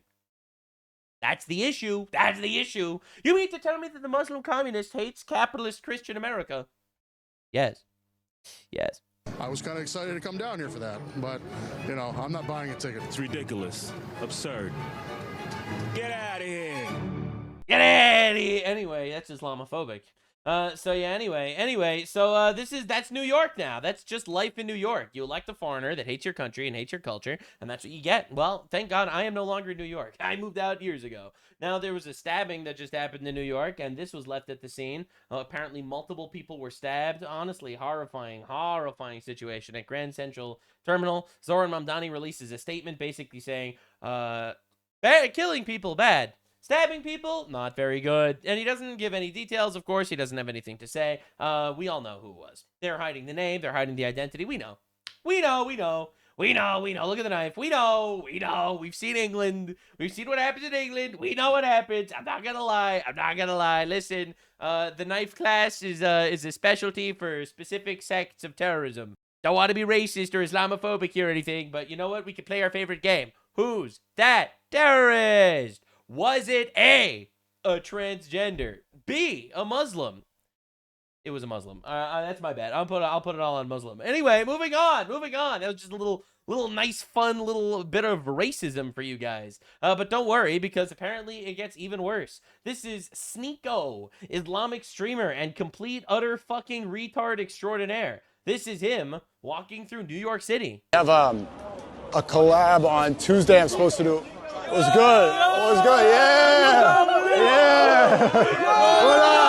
This is him with his fellow Americans, because he's a based right-wing red pill guy that all the based right-wing people like. You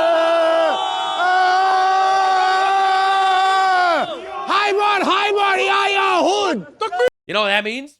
Any Arabic speakers in chat? Khaybar ya Yahud? That's execute the Jews, like they did, like Mohammed did in Khaybar, where he went and executed and beheaded all the Jews.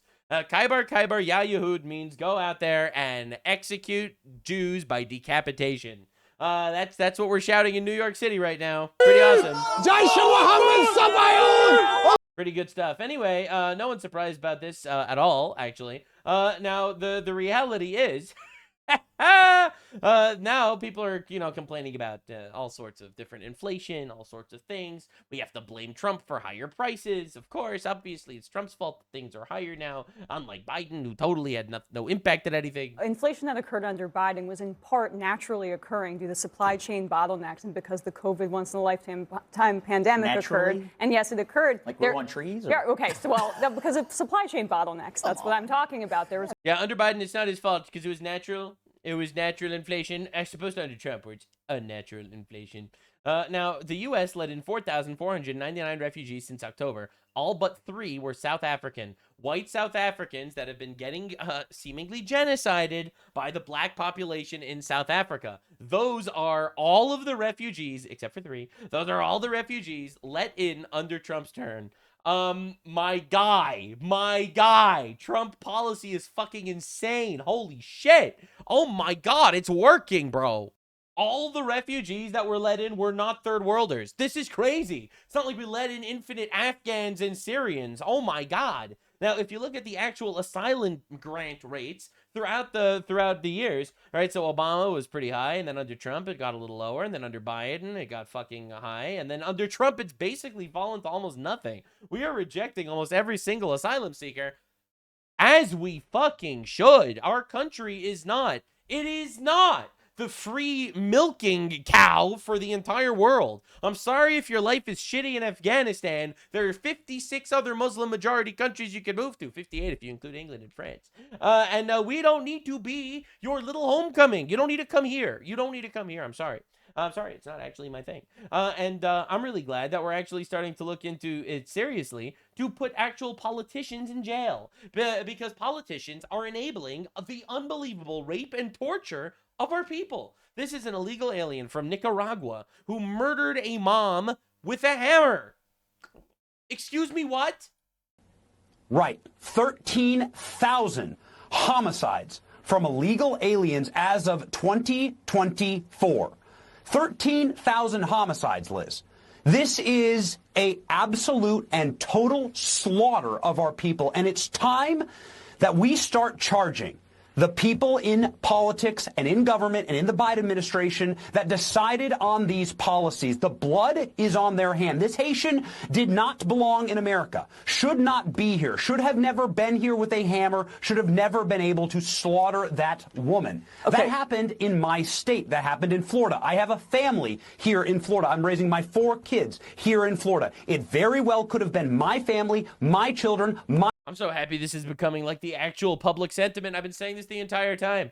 A politician that lets this guy into the country illegally, refuses to deport him, and he murders someone, charge that motherfucker for accessory to murder. Judge decides to release a repeat offender criminal a bajillion times from jail and he murders somebody, charge that judge for accessory to murder. All right, you let the politicians keep turning a blind eye to fraud, charge them for accessory to this fraud. Like, we have to start holding these people that make the decisions to rape our country and our people accountable, or else they're just going to keep doing it. My wife or me. And you know what? Many Americans have to wake up every single day with that fear. It's time for us to look at legal liability. In a righteous country, we would have legal liability for the Biden administration who decided to simply loose open the borders to the third world to take the prisoners, rapists, murderers, and some of the worst degens of society and loose them upon our civilization. This is a human rights violation. It is human rights abuses, yeah. Crime. And it's a violation of their oath to protect and defend American citizens. Yeah, and I'm really glad that people are actually finally taking this seriously. People are actually really addressing this the way they should. This is a crime against humanity, and it's treasonous to our country. And yes, these people should be held accountable. This is an illegal alien from Nicaragua. Sorry, my bad. The last one was an illegal alien from Haiti. All right, so this is the Mayor Brandon Johnson from Chicago getting asked about a Nicaraguan illegal alien that murdered somebody. Chicagoans that I talk to, that I communicate with, mostly black and brown, actually, tell me that you don't seem to know the difference between illegal aliens and real Chicago citizens. They feel that you are siding with the illegal aliens over them in their communities.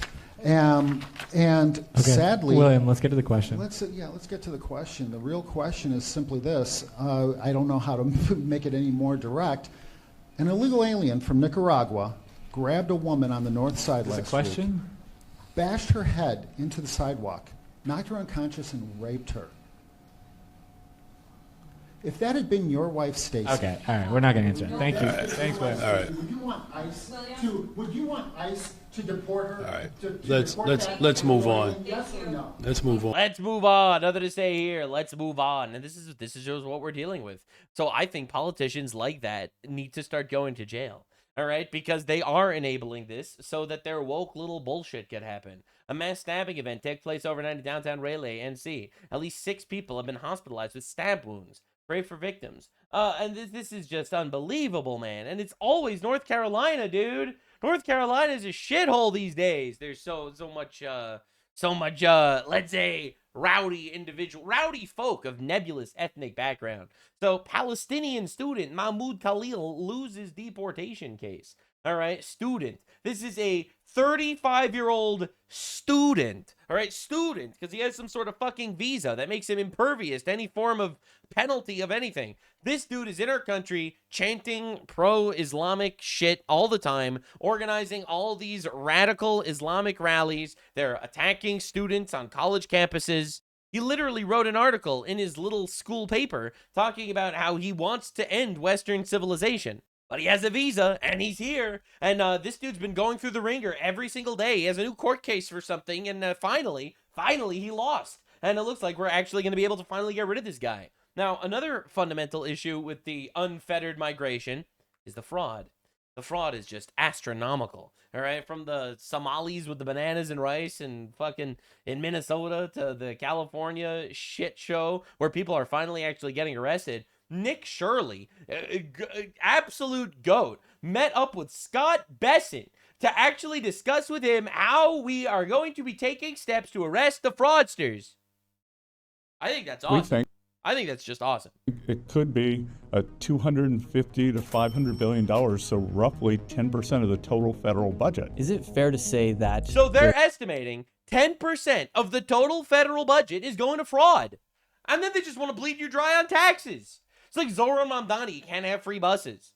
Yeah, we can't have free buses, guys. The past 4 years, we were getting looted from fraudsters.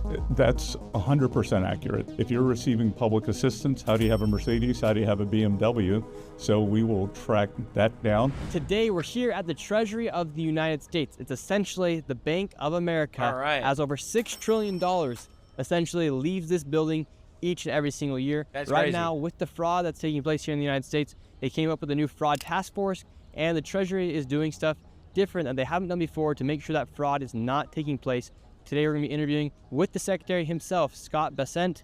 Dude, this is freaking insane, man. This is actually awesome that we're actually making differences like this. You know, with Gavin Newsom slandering this guy, it only just gives him more power to interview more people and bring more attention to the fact that we are being pillaged and raped.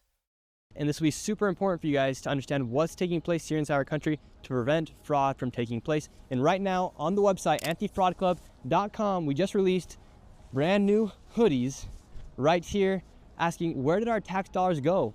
They actually kind of go inside this building. But now you can become an anti-fraud taxpayer club member. Just go to antifraudclub.com and you can go ahead, purchase a hoodie. And I love how the left is like dying on the hill of like, no, actually fraud is good. It's like, it's honestly insane. You know, hey, leftists, who do you support more, American citizens or illegal aliens? And they're all like, illegal aliens. Oh, leftists, are you against fraud? It's like, you're a pervert for even questioning the Somali daycares. And you can also sign up to get exclusive emails each and every single week as we report on the fraud that's taking place here inside of our country. Now let's get into the interview. You're over essentially the Bank of America here. You control the money and over the Treasury. Now with what you guys are doing with fraud, how are you guys going to be going about to tackle the fraud? And you guys just released a new whistleblower program as well. Great. Nick, good to have you here. And 20% of the GDP of the U.S. comes through Washington, D.C. every year. And we believe that between 250, 500 billion is lost to waste, fraud, and abuse. And we think that the best way to stop that from happening is to keep it from getting out. Well, now we know why the leftists were so anti-Doge. Right? Doge started and the left lost their fucking minds. Because once you try to call it back, that's very difficult. So what we are doing, Treasury is leading an all-hands-on-deck effort. The Vice President has been tasked with the Fraud Commission. At Treasury, our lead effort is to integrate all the agencies and figure out where the money is going. We're setting up a do not pay system, which over time will allow us to follow the money. We will be able to follow whether it's HHS or HUD or anywhere else. Where is money going to? How do we find it? Are there unusual payments? Here at Treasury, we could collect something that the banks give us called suspicious activity reports. You know, the people rose up, the people complained, and things actually happened because of it.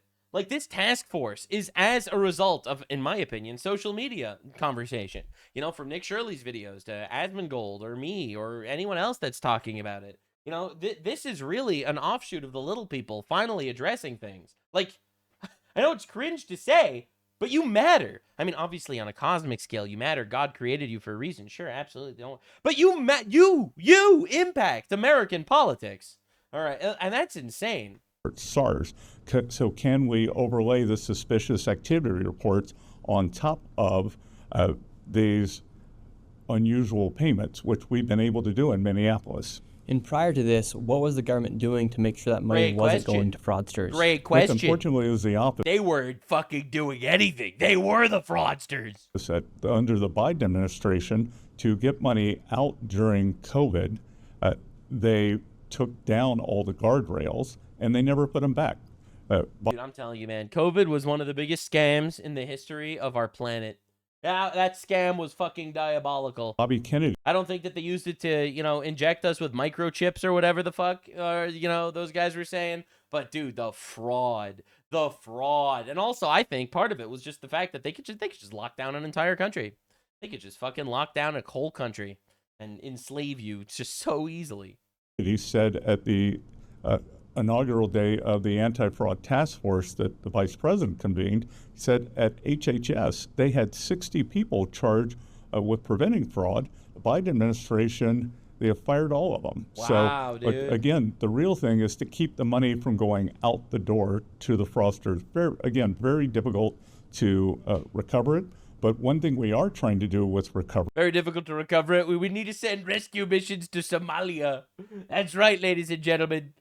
I hope you're enjoying working your ass off, paying your taxes, trying to live month to month because your taxes are going away, and now you have to struggle to pay rent because someone in Somalia desperately needs your tax dollars. Hope that makes you feel good about yourself.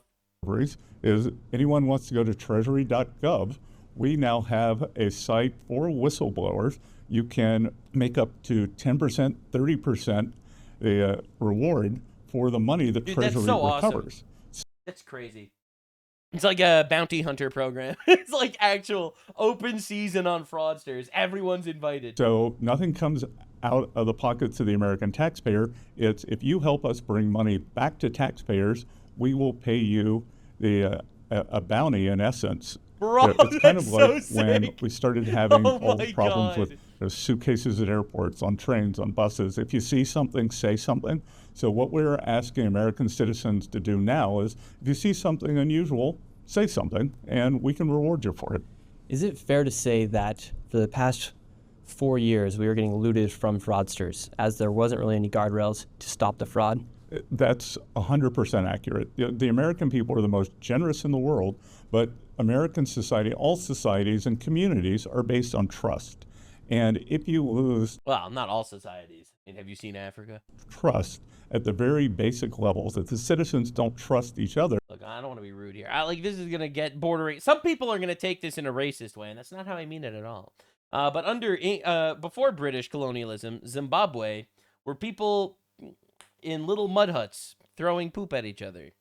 During colonialism, Zimbabwe was a flourishing city, a city of houses, brick and mortar houses, flowing water, fresh water, culture. After colonialism, Zimbabwe is people in huts throwing shit at each other. I feel like people are going to take this the wrong way. I feel like... I don't even... But the point is, not everyone is generous, is what I'm trying to say. Like, some cultures are less generous than others. Then you can't have a community. So we're trying to bring that back. So if I were to be a fraudster 3 years ago and I want to start a home healthcare business, how easy would it have been for me to get money from the federal government? Well, or a daycare, a Leering Center, for instance. Yeah. In most cases, the federal he government said the thing. does block grants to states, so they dump it down into states. And like what you did in Minnesota was an incredible job of uncovering what had happened. But it's very easy because, again, the way the money went out the door, no accountability, and prosecutions are very difficult too because, and the fraudsters know. They know that if they keep their thievery below $1.5 million, $3 million, that the U.S. attorneys don't have the resources to go after them. Like, they want to have a big splashy 10 million headline. So like this whole ecosystem That's developed, broken. and as you discovered What a broken in system, Minneapolis, man. St. Paul, they learned how to do it. It was very unfortunate that charity and state support just turned into businesses and LLCs and box. Sorry, bro, that's not charity. I'm really tired of people conflating the government stealing my fucking money through taxes and charity, okay? I am a religious man. I give charity. I give 20% of all of my income to charity by my own volition. That's what I do. That's my personal thing that I do myself, all right? And it has nothing to do with the government. And that is aside from paying the government fucking infinite taxes because these retards are greedy bastards, all right? So the reality is very simple, and it's that I am getting bled dry by the government, and then my tax dollars are not going to charity. They're going to government organizations and nonprofit organizations and retard organizations. They're going to teach... Don't worry, guys. We're just going to teach the Ugandans how to have underwater butt sex and gay LGBT tap dancing in Nigeria, all right? And I don't want to fund that shit. I don't want to fund that satanic garbage over there. I really don't. You know, I don't want to give it to Somali fraudster, even the one that's not fraud. Like, think about how insane this is. If it's fraud, it goes to Somalia terrorist organizations. If it's not fraud, it goes to Somalia gay people. Right? Do you understand the level of bullshit that we're dealing with in this country? The fact that we have our roads are like actual shit, full of potholes and everything, and there's nothing we can do about it. All right, it doesn't matter that you're paying taxes. They're not going to help you. They're not going to shovel your snow. They're not going to do anything like that. Right? They don't care about shit like that. That's not what's important to them. No, not at all. There was like the fires in California that happened. They rebuilt 10 houses since those fires. 10 houses. California has infinite taxes. What are you doing?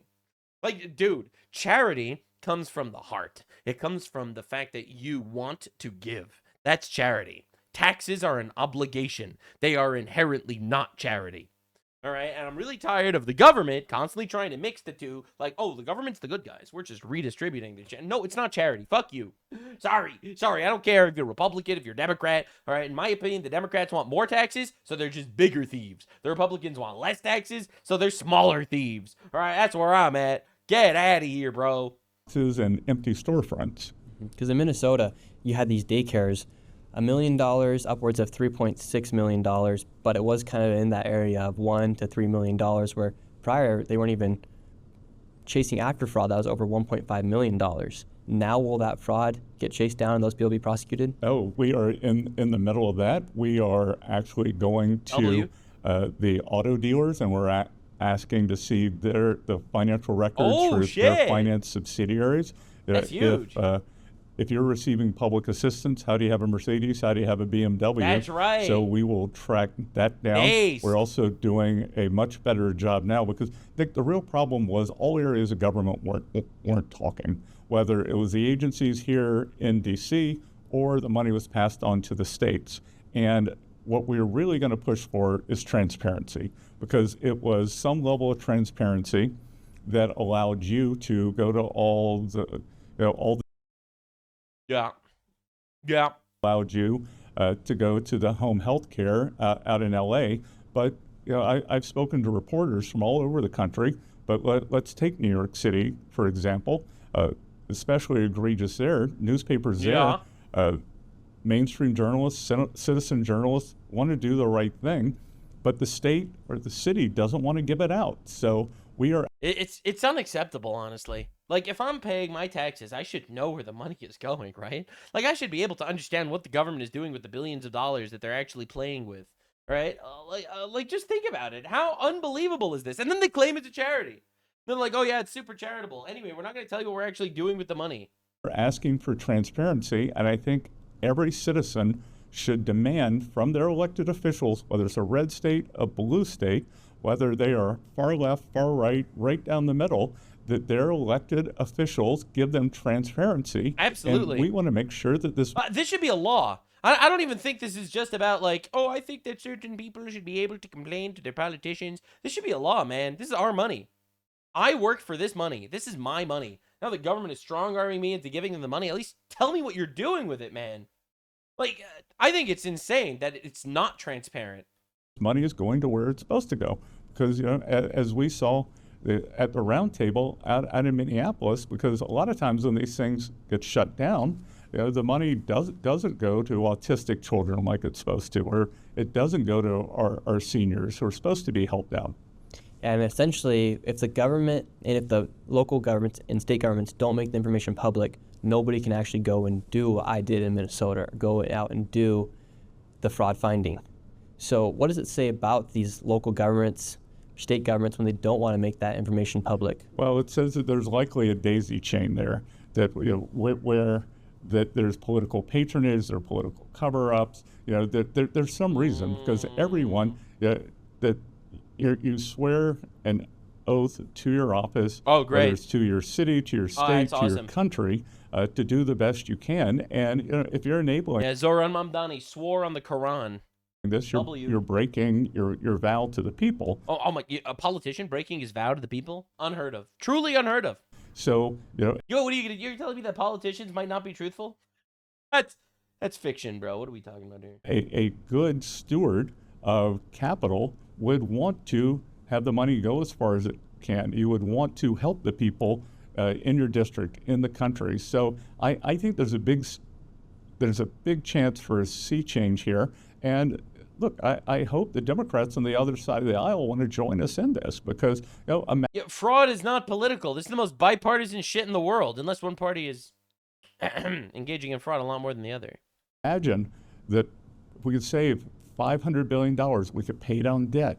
We could cut taxes. We could make sure the money gets to people who are supposed. Like I love watching the Bernie Sanderses of the world. You know, they'll go out there and they'll tap dance on the rooftops. This war with Iran is so expensive. We could have used this instead to fund Medicare. I can't believe this war was so expensive. Meanwhile, we're spending probably over 10 times what's on this war on fraud, like taxpayer fraud in the United States. And Bernie Sanders doesn't seem to give a shit about that. Supposed to happen. These people were able to just steal and literally loot the American taxpayer for years on end. And there wasn't really a program to make sure that nobody was actually giving money to fraudsters. So now the Do Not Pay program that you guys have set up, how will that help eliminate the fraud? And like, for instance, was HHS talking with the Treasury when they would see a flaw? Or never before. Never before. And that's crazy. The other vulnerability that we saw was TSA, which everyone sees at the airport, which is part of Homeland Security, that if you showed up, you're not supposed to, well, you can, but if you had more than $10,000, you're supposed to declare it. Yeah, bullshit rules. We're actually declaring it at Minneapolis-St. Paul Airport, but the declaration forms just went into a filing cabinet. So now we are mapping those against people who are receiving benefits. Like, so much bureaucracy is just bullshit, man. And, watch this space. But I think we're going to have some very, they were trying to take the money out of the country, disappears, overseas. To Somalia. Perhaps goes into terrorist networks. But watch this space. We're going to have some big announcements on what we found going through and just matching up data. The data was always there. It was just getting the departments and the systems to talk to each other. That's crazy. So now essentially, I feel like you can get AI to do this shit. You put in all ultimately you don't want to put a lot of info into AI, but imagine how easy it would be to aggregate all of the government payouts and then just be like, hey, what's a red flag? AI would pick up on this shit immediately. All the departments will be able to work together, because prior they were not, correct? Not at all. Not at all. Shocking. And we're going to restaff the departments back to their pre-COVID levels in terms of the people who are supposed to work there to stop this waste, fraud, and abuse. And so with all this fraud, how much money do you think each year the government is giving to fraudsters, or was giving? Well, we think it could be $250 to $500 billion, so roughly 10% of the total federal. That's crazy. For those of you keeping track, the Iran war was $20 billion so far. Dude, $250 to $500 billion on fraud? Oh my God. Federal budget. And like I said, 20% of the whole GDP of the U.S. Goes through Washington. So if you take 20%, then 10% of 20%, 2%. This is just what I mean. And politicians have no accountability for this shit. This is our money, our tax dollars that they're playing with. And they have no accountability if they just let it disappear. And it's insane. And, every job in the world, except for working for the government, it seems, means that you have accountability for whatever you're doing. All right, if your job is to fix cars and you end up breaking the car completely, you're going to have to pay for that damages. If you're a dentist and you're going to break your client's teeth, they're going to sue the shit out of you. All right, but with the government, we don't even know where the money is going. We don't know what they're doing. We can't sue them for defrauding us because we have no idea what they're doing, and they don't even tell us what they're doing. It is the only job where they have no accountability for their clients' shit. Percent of our GDP was being lost to these fraudsters, and again, it's a complete loss of trust between our citizens. And at the end of the day, as we approach the 250th, I think we should kind of reaffirm. Everyone wants to be a good citizen. They want to help their communities. They want to help their states. They want to be not everyone proud of the U.S., but we can't be proud of this. Mm-hmm. I think something super important you talked about. Now you guys are going after the places where these people are buying cars, and you're going after the banks you announced the other day. What will that look like? What does that do when you guys actually go after the banks for this fraud? Well, again, so they're the banks. They're the auto finance components. There are The other thing, the money stored businesses in the places like Minneapolis that was wiring money out of the country. So again, they have to. Just the idea that foreigners are able to come into our country and wire money out of the country is insane to me. Like, you are trying your absolute best to immigrate to the United States of America, and you're fucking sending money overseas. It's like you are not trying to integrate into American culture. You're not trying to make a better life for yourself here. You're literally just here as a parasite to fund your little fucking shithole that you came from. Like, it's so obvious, and I don't know why people don't care about this. To be on notice. They are supposed to notify us of suspicious activities, and it's going to be incumbent. We have something here called FinCEN, Financial Crimes Enforcement Network, and once we receive those notifications, it's going to be on us to follow up. So the fraudsters shouldn't be driving around in luxury anymore. Well, they shouldn't be driving around in luxury, and the people who are supposed to get the benefits shouldn't be going without. And if somebody does have a tip, if they do want to be a whistleblower and get a percentage of whatever that is, you too can be a bounty hunter. What's the simplest way for someone to do that? Go to treasury.gov. Top of our website is an icon in the corner. Click on that, and it will take you right to the site where you can report anything. If you see something, say something. It's as simple as that. Seeing something, say something. You don't need to make a viral video to help your community. Nope. You can actually just submit a tip to you guys. Exactly. How many tips have you guys gotten so far? We've gotten more than 700. So 700 fraudsters are on the watch now. They should know we're coming for them. And again, citizens. That was the least threatening threat I've ever heard in my life. Journalists, the good citizens who want to do the right thing and get a reward. When can we expect to see some of these people get arrested and prosecuted? Again, as I said, watch this space. I think we're going to have some big announcements very soon. Last question. How come in Minnesota, somebody who commits fraud only is getting, for instance, they're involved in Feeding Our Future. They got 1 year of prison time. Do you guys have any say-so over that, or is that the state government? That is, that's U.S. Attorney. But what we are going to do is we can use IRS criminal investigations, so they can put together cases. U.S. Attorney's Office can do it, but a lot of these sentencing guidelines have been very lax. So it's like I said, the best thing we can do is to absolutely squash them. Old Testament level justice on their asses. Keep the money from going out. And the best thing we can do is put fear into these fraudsters you will be caught. Put the fear of God in these motherfuckers. You will be caught, and you will send them to a labor camp until they pay off their debt. Say the word, Scott Bessent. Do it. Look, man, I feel like this is such a good solution. That it's going to stop. Thank you very much. I do feel grateful that due to some of the work that one person in David, for instance, in Minnesota is able to do, along my side, we actually have been able to create change here inside the government, which I think is a broader message to people here in the United States that you can make a difference for the country. And look, I think every citizen, like I said, the far left, far right, right down the middle, should demand transparency. Amen. Thank you very much. Good. Thanks. So right for that. Absolutely. No, that was really good, actually. It really is nice to see that the actual voice of the citizen does matter. You know, it really does finally matter. I feel like for the first time ever, maybe, and not enough, don't get me wrong, or we'd be seeing mass deportations, loading illegals on trebuchets and launching them across the Pacific. I mean, that's what I would do if I was president. No one's voting for me for president, though, so don't worry about that, illegals. Don't worry. I would put every fraudster in a labor camp to pay up every single cent that they stole. But don't worry, I'm not going to be a president. At least not yet. So maybe not to the fullest extent are we being listened to. Obviously, I don't think politicians will ever fully listen to the will of the people. Because I do think that just by the fact that these people are in government for like forever, they're all corrupt to some extent. But the reality is, they are listening somewhat. We are actually making a difference. And I don't think I've ever seen, definitely not in my lifetime, politicians care about what the actual individual citizens have said. Now, in Hungary, everyone's freaking out about all of this stuff. Because if there's anyone that doesn't care about the will of their own people, it's the Europeans, heartbreakingly enough.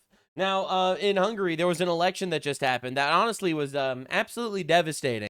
The previous leader, Orban, lost massively. There's a lot of claims of fraud, and there's actual, there is actual logical rationale explained as to why there was fraud. I personally don't know. I have no idea. I'm not that involved in Hungarian politics. However, in an absolutely devastating defeat, really based Viktor Orban, from what I've seen of him, lost miserably to like centrist, slightly right-wing, kind of cucked out, super pro-European Union Euro trash. All right, looks like the last bastion is gone. The Hungarians are about to learn the true meaning of you don't know what you've got till it's gone. The rest of us in Europe have just lost our only real stronghold against the EU. Devastating. And this is how a lot of people feel. Now, Hungary was fined 200 million euros by the EU for refusing to accept Muslim refugees entering illegally into the country. In response, Orban, this is back when he was actually president, Orban started busing them straight to the EU capital, Brussels. Now he lost the election and everything is about to change. All right, so, you know, he was fighting back against, like, this mass migration for a very, very long time. Now, the real question is, who wants to go to Hungary? Valid. The answer is, obviously, they have great food. Hungary has fantastic food. And the reality is brutal. Things are going to change demographically. Right? They were busing illegal migrants, saying, oh, you're not going to let us deport them back to Mr. EU retard government? You're not going to let us deport them back to wherever they came from? No problem. We'll just send them somewhere else. You know, and they'll send them to Germany or some shit. You know, well, it's rough out there. So Germany, you know, because everyone's shipping all their shit to Germany, and Germany was mega cucked ever since a specific painter killed himself, which was probably one of the best decisions he's ever made. I'm not a big Hitler fan over here, but I am saying ever since Hitler died, all of Europe decided, holy shit, white people are the problem. Let's import infinite browns. So thanks, Hitler. Not only did you cuck the Jews, but you cucked the whites too. So this was an insane headline. Syria has rejected Germany's plan to send over 700,000 refugees home. Why the fuck were there 700,000 Syrian refugees in Germany? And then Germany's like, whoa, we want to send them home. You know, they do a lot of raping. Oh, sorry, that's the British accent. Every time I think of, you know, Muslims raping people, I immediately think of England, because that's the Muslim rape capital of the world. In Germany, it's more like, 999! No raping in the streets! And they're trying their absolute best to get rid of them, and the Syrians are just like, nope, you could keep them. Nothing we can do about it. Even Syria doesn't want the Syrians back. I mean, let's be real. We've seen what the Syrians have been doing in Germany. You know, they're bombing Christmas markets and shit. Islamic terror attacks have increased in Germany dramatically, as did the rape rate, coincidentally. And I love how Germany is just so absolutely cucked that they're going to be like, oops. Oopsies, I guess Syria doesn't want him back. I guess we have to keep him. You know, and unfortunately, that's that. Like, no, you absolute cucks. Put them on a boat and send them there. Let them figure shit out. It's their people. I don't understand. Bro, the Euro cucketing is honestly insane. But I see a lot of headlines over here. Syria rejected Germany's plan to send them over. Syria doesn't want the Syrians back. There is one headline that is more correct than any others. Syria refuses to withdraw its troops from Europe. Much more accurate, if you ask me. This is the most accurate headline you could have possibly found. Syria managed to have 700,000 troops in German borders to be activated whenever they want. And the Germans are like, excuse me, sir. Can we please return your troops back to your land? And they were like, no. And they're like, oh, it's completely understandable. Rape away, mein French. My friends, my Syrians, please rape away. No problem, sir. We will do nothing about it. You've told us no, and we will do nothing. They say 9, and this is 9. You know, honestly, what Germany should have said is they should have said, suck mine Nazi balls. No, I'm kidding. That was a joke. Calm down, guys. All right, we make fun of everyone on this channel. Now, in the absolute spirit of cucking themselves, Elon Musk retweeted this story about how Australia started arresting their old veterans, their old heroes, their war heroes, for being war criminals. Court documents reveal that the Australian government war crimes investigations do not have names of 2 individuals that Ben Robert Smith allegedly killed in Afghanistan 20 years ago. No one identified the victims, even after $300 million was spent on war crimes investigation over 5 years. Just think about how insane this is, man. So the Australian government sees a war hero. They're like, well, he's white. Well, he's white, and we have a lot of Muslims in our country, so we're going to have to put him in court in front of Muslims to judge him on if he's actually a war criminal from what he did in Afghanistan to Muslims. Now, they spent $300 million investigating that, taxpayer dollars, obviously, investigating the actual crime. They managed to find out that he allegedly killed 2 people in Afghanistan illegally, and they don't have names of the people that were killed. Australia Office of Special Investigations Director Ross Barnett already revealed the investigators have no crime scenes, no access to deceased, no bodies, no postmortem reports, no official cause of death, no recovery of projectiles to link weapons that might have been carried out by the ADF, no, that's the Australian military, I'm pretty sure, no photographs, no site plans, no measurements, no recovery of projectiles, no blood splatter. Now, we know that after $300 million and 5 years of investigation, they do not even have the names of the 2 victims, allegedly. If there is no name, no identification, no body, how do they know anyone was killed? Does anyone actually think this is fair? Does anyone actually think that a criminal conviction proved a criminal standard beyond reasonable doubt is remotely possible in these circumstances? Daily Mail says 2 of the 5 men Ben Robert Smith is accused of murdering while serving in the Special Air Service in Afghanistan have never been identified by war crimes investigators. Court documents seen by the Daily Mail show that one Victoria Cross recipient's alleged victims is described only as person under control 1, or alternatively, enemy killed in action 3. And it doesn't even matter because they're arresting this guy for war crimes. They don't know the names of the people he allegedly killed 20 years ago. This guy's a war hero in Australia, and now in front of a Muslim judge and jury, bro is going to jail for war crimes for life. The absolute cucking of a nation. If Steve Irwin was still alive, the Australian government would find a reason to imprison him for touching haram animals. It's like these countries absolutely hate themselves and hate their people. And honestly, the people had enough.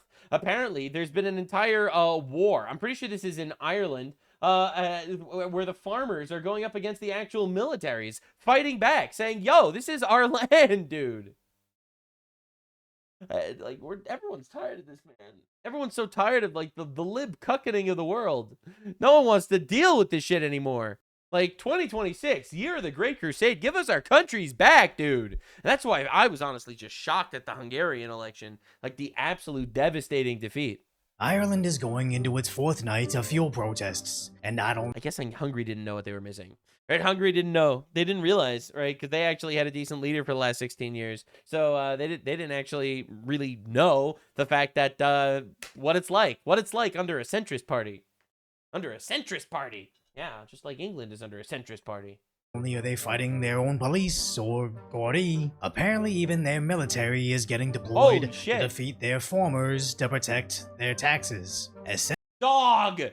They're sending the military against the farmers? Oh my god. Since the war in Iran, fuel shortages have begun countrywide, where their truckers began blocking the roads everywhere, bringing their capital of Dublin to a standstill. As for several nights, the citizens are blocking the streets, with the farmers leading the charge. We have Galway Port to the fuel depot completely blocked from end to end, and we are not moving until we get a resolution to this current fuel crisis that's ripping through the country at the minute. God, he's so right. God, he's so right. It's so sad because, like, you'll have, like, the British government, for example, you know, and they're gonna cry about how actually the reason why we don't have fuel, it's actually Donald Trump's fault. It's all Trump's fault that we don't have fuel because he decided to kill terrorists, and the terrorists are now doing terror attacks in the Strait of Hormuz, and that's much worse. Meanwhile, these countries have absolutely cucked themselves with the woke bullshit that prevents them from drilling, right? We're not allowed to actually drill for oil because it might be bad for the environment, so therefore let's just fucking die, actually. Let's just carbon tax people to oblivion, right? 30% extra fees on all taxes and on all oils and all gases because, well, you know, we want to de-incentivize people from actually buying it because it's bad for the environment. Do not go home. Do not leave.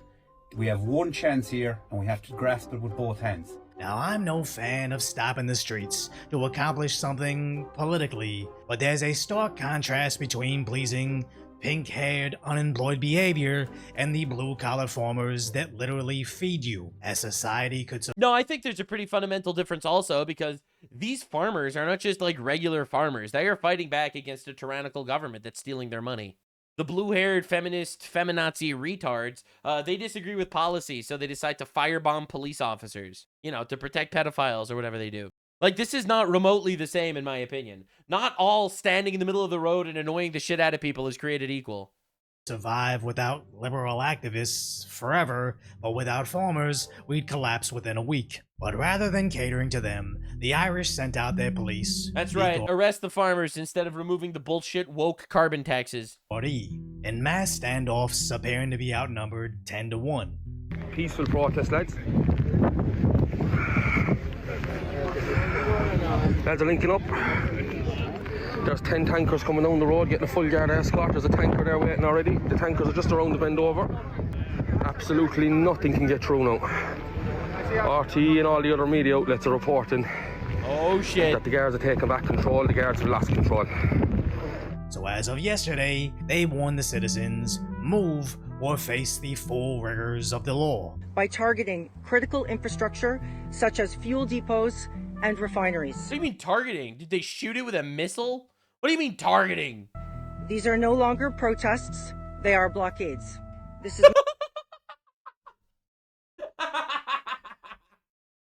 Palestine protests literally light cars on fire and, pillage little villages. All right? It's a peaceful protest. Truckers cannot afford to drive, so they stop their trucks in the middle of the road because of woke bullshit taxes. It's a blockade. A blockade, dude. It's not tolerable, and it is against the law. In dealing with protests, An Garda Síochána is now moving to an enforcement phase in relation to those impacting on critical infrastructure unless they desist, and disperse from... You do realize, literally in England, there were Palestinian, quote-unquote, protesters that firebombed military bases and airports. And they weren't treated this badly. These blockades. And Garda Síochána is advising protesters to immediately cease blockades of such critical national infrastructure or face the full rigors of the law. They tried to scare them away. Possibly being arrested, and on conviction, you'll be liable to a fine of €1,000 or up to 6 months in prison. I would just urge you all to please peacefully remove yourselves from the area. Thank you. What do we think, lads? What do the people of Ireland say? No! Damn, the balls on these guys. Eventually getting into small scuffles with their citizens. Get them off him! Get them off him! Get them off him! Oh, this is going to become a civil war at some point. The civil war in Europe is really brewing, man. And it's going to be the government and the Islamic foreigners versus the natives. And it's just heartbreaking.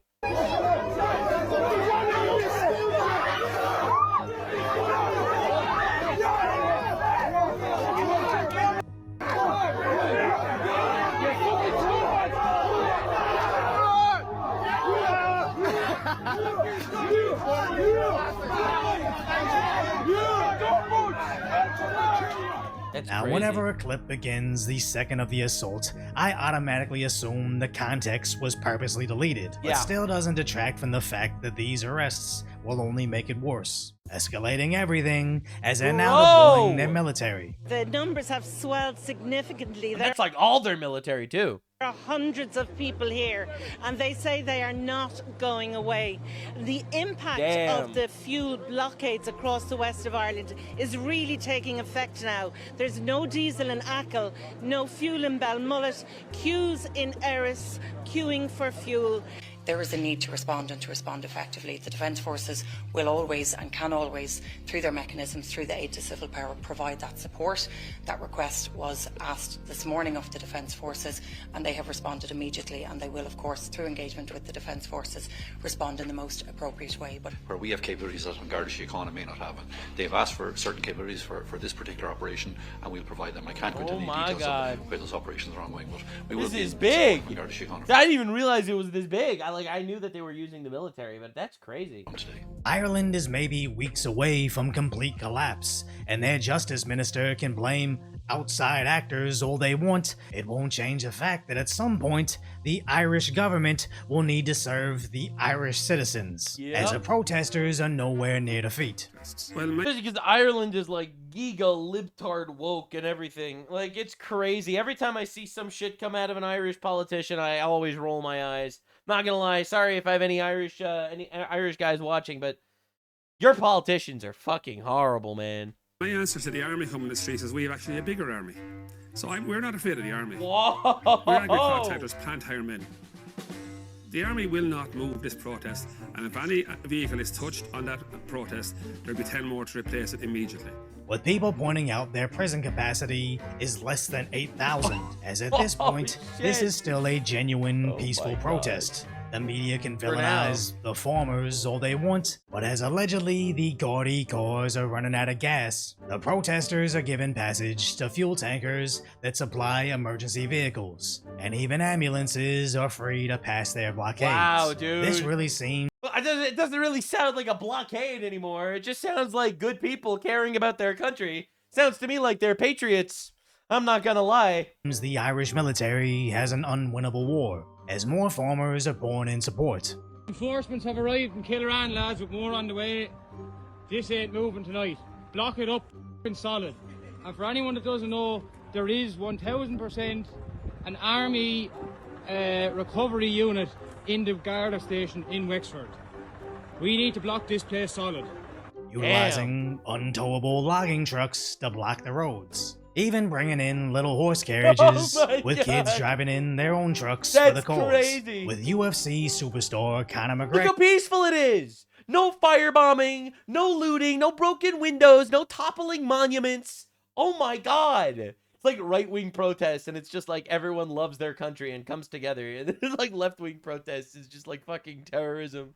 McGregor is now supplying food and support, but authorities are allegedly freezing the bank accounts of reporters. Yeah, I'm not surprised by that at all. That happened in Canada. I remember that very clearly. During COVID, there were truckers like, yo, we would like to drive during COVID. And the actual, in my opinion, draconian COVID rules in Canada were like, no, if you drive your truck, we're going to freeze your bank account. And they did that. They did that to truckers across the country.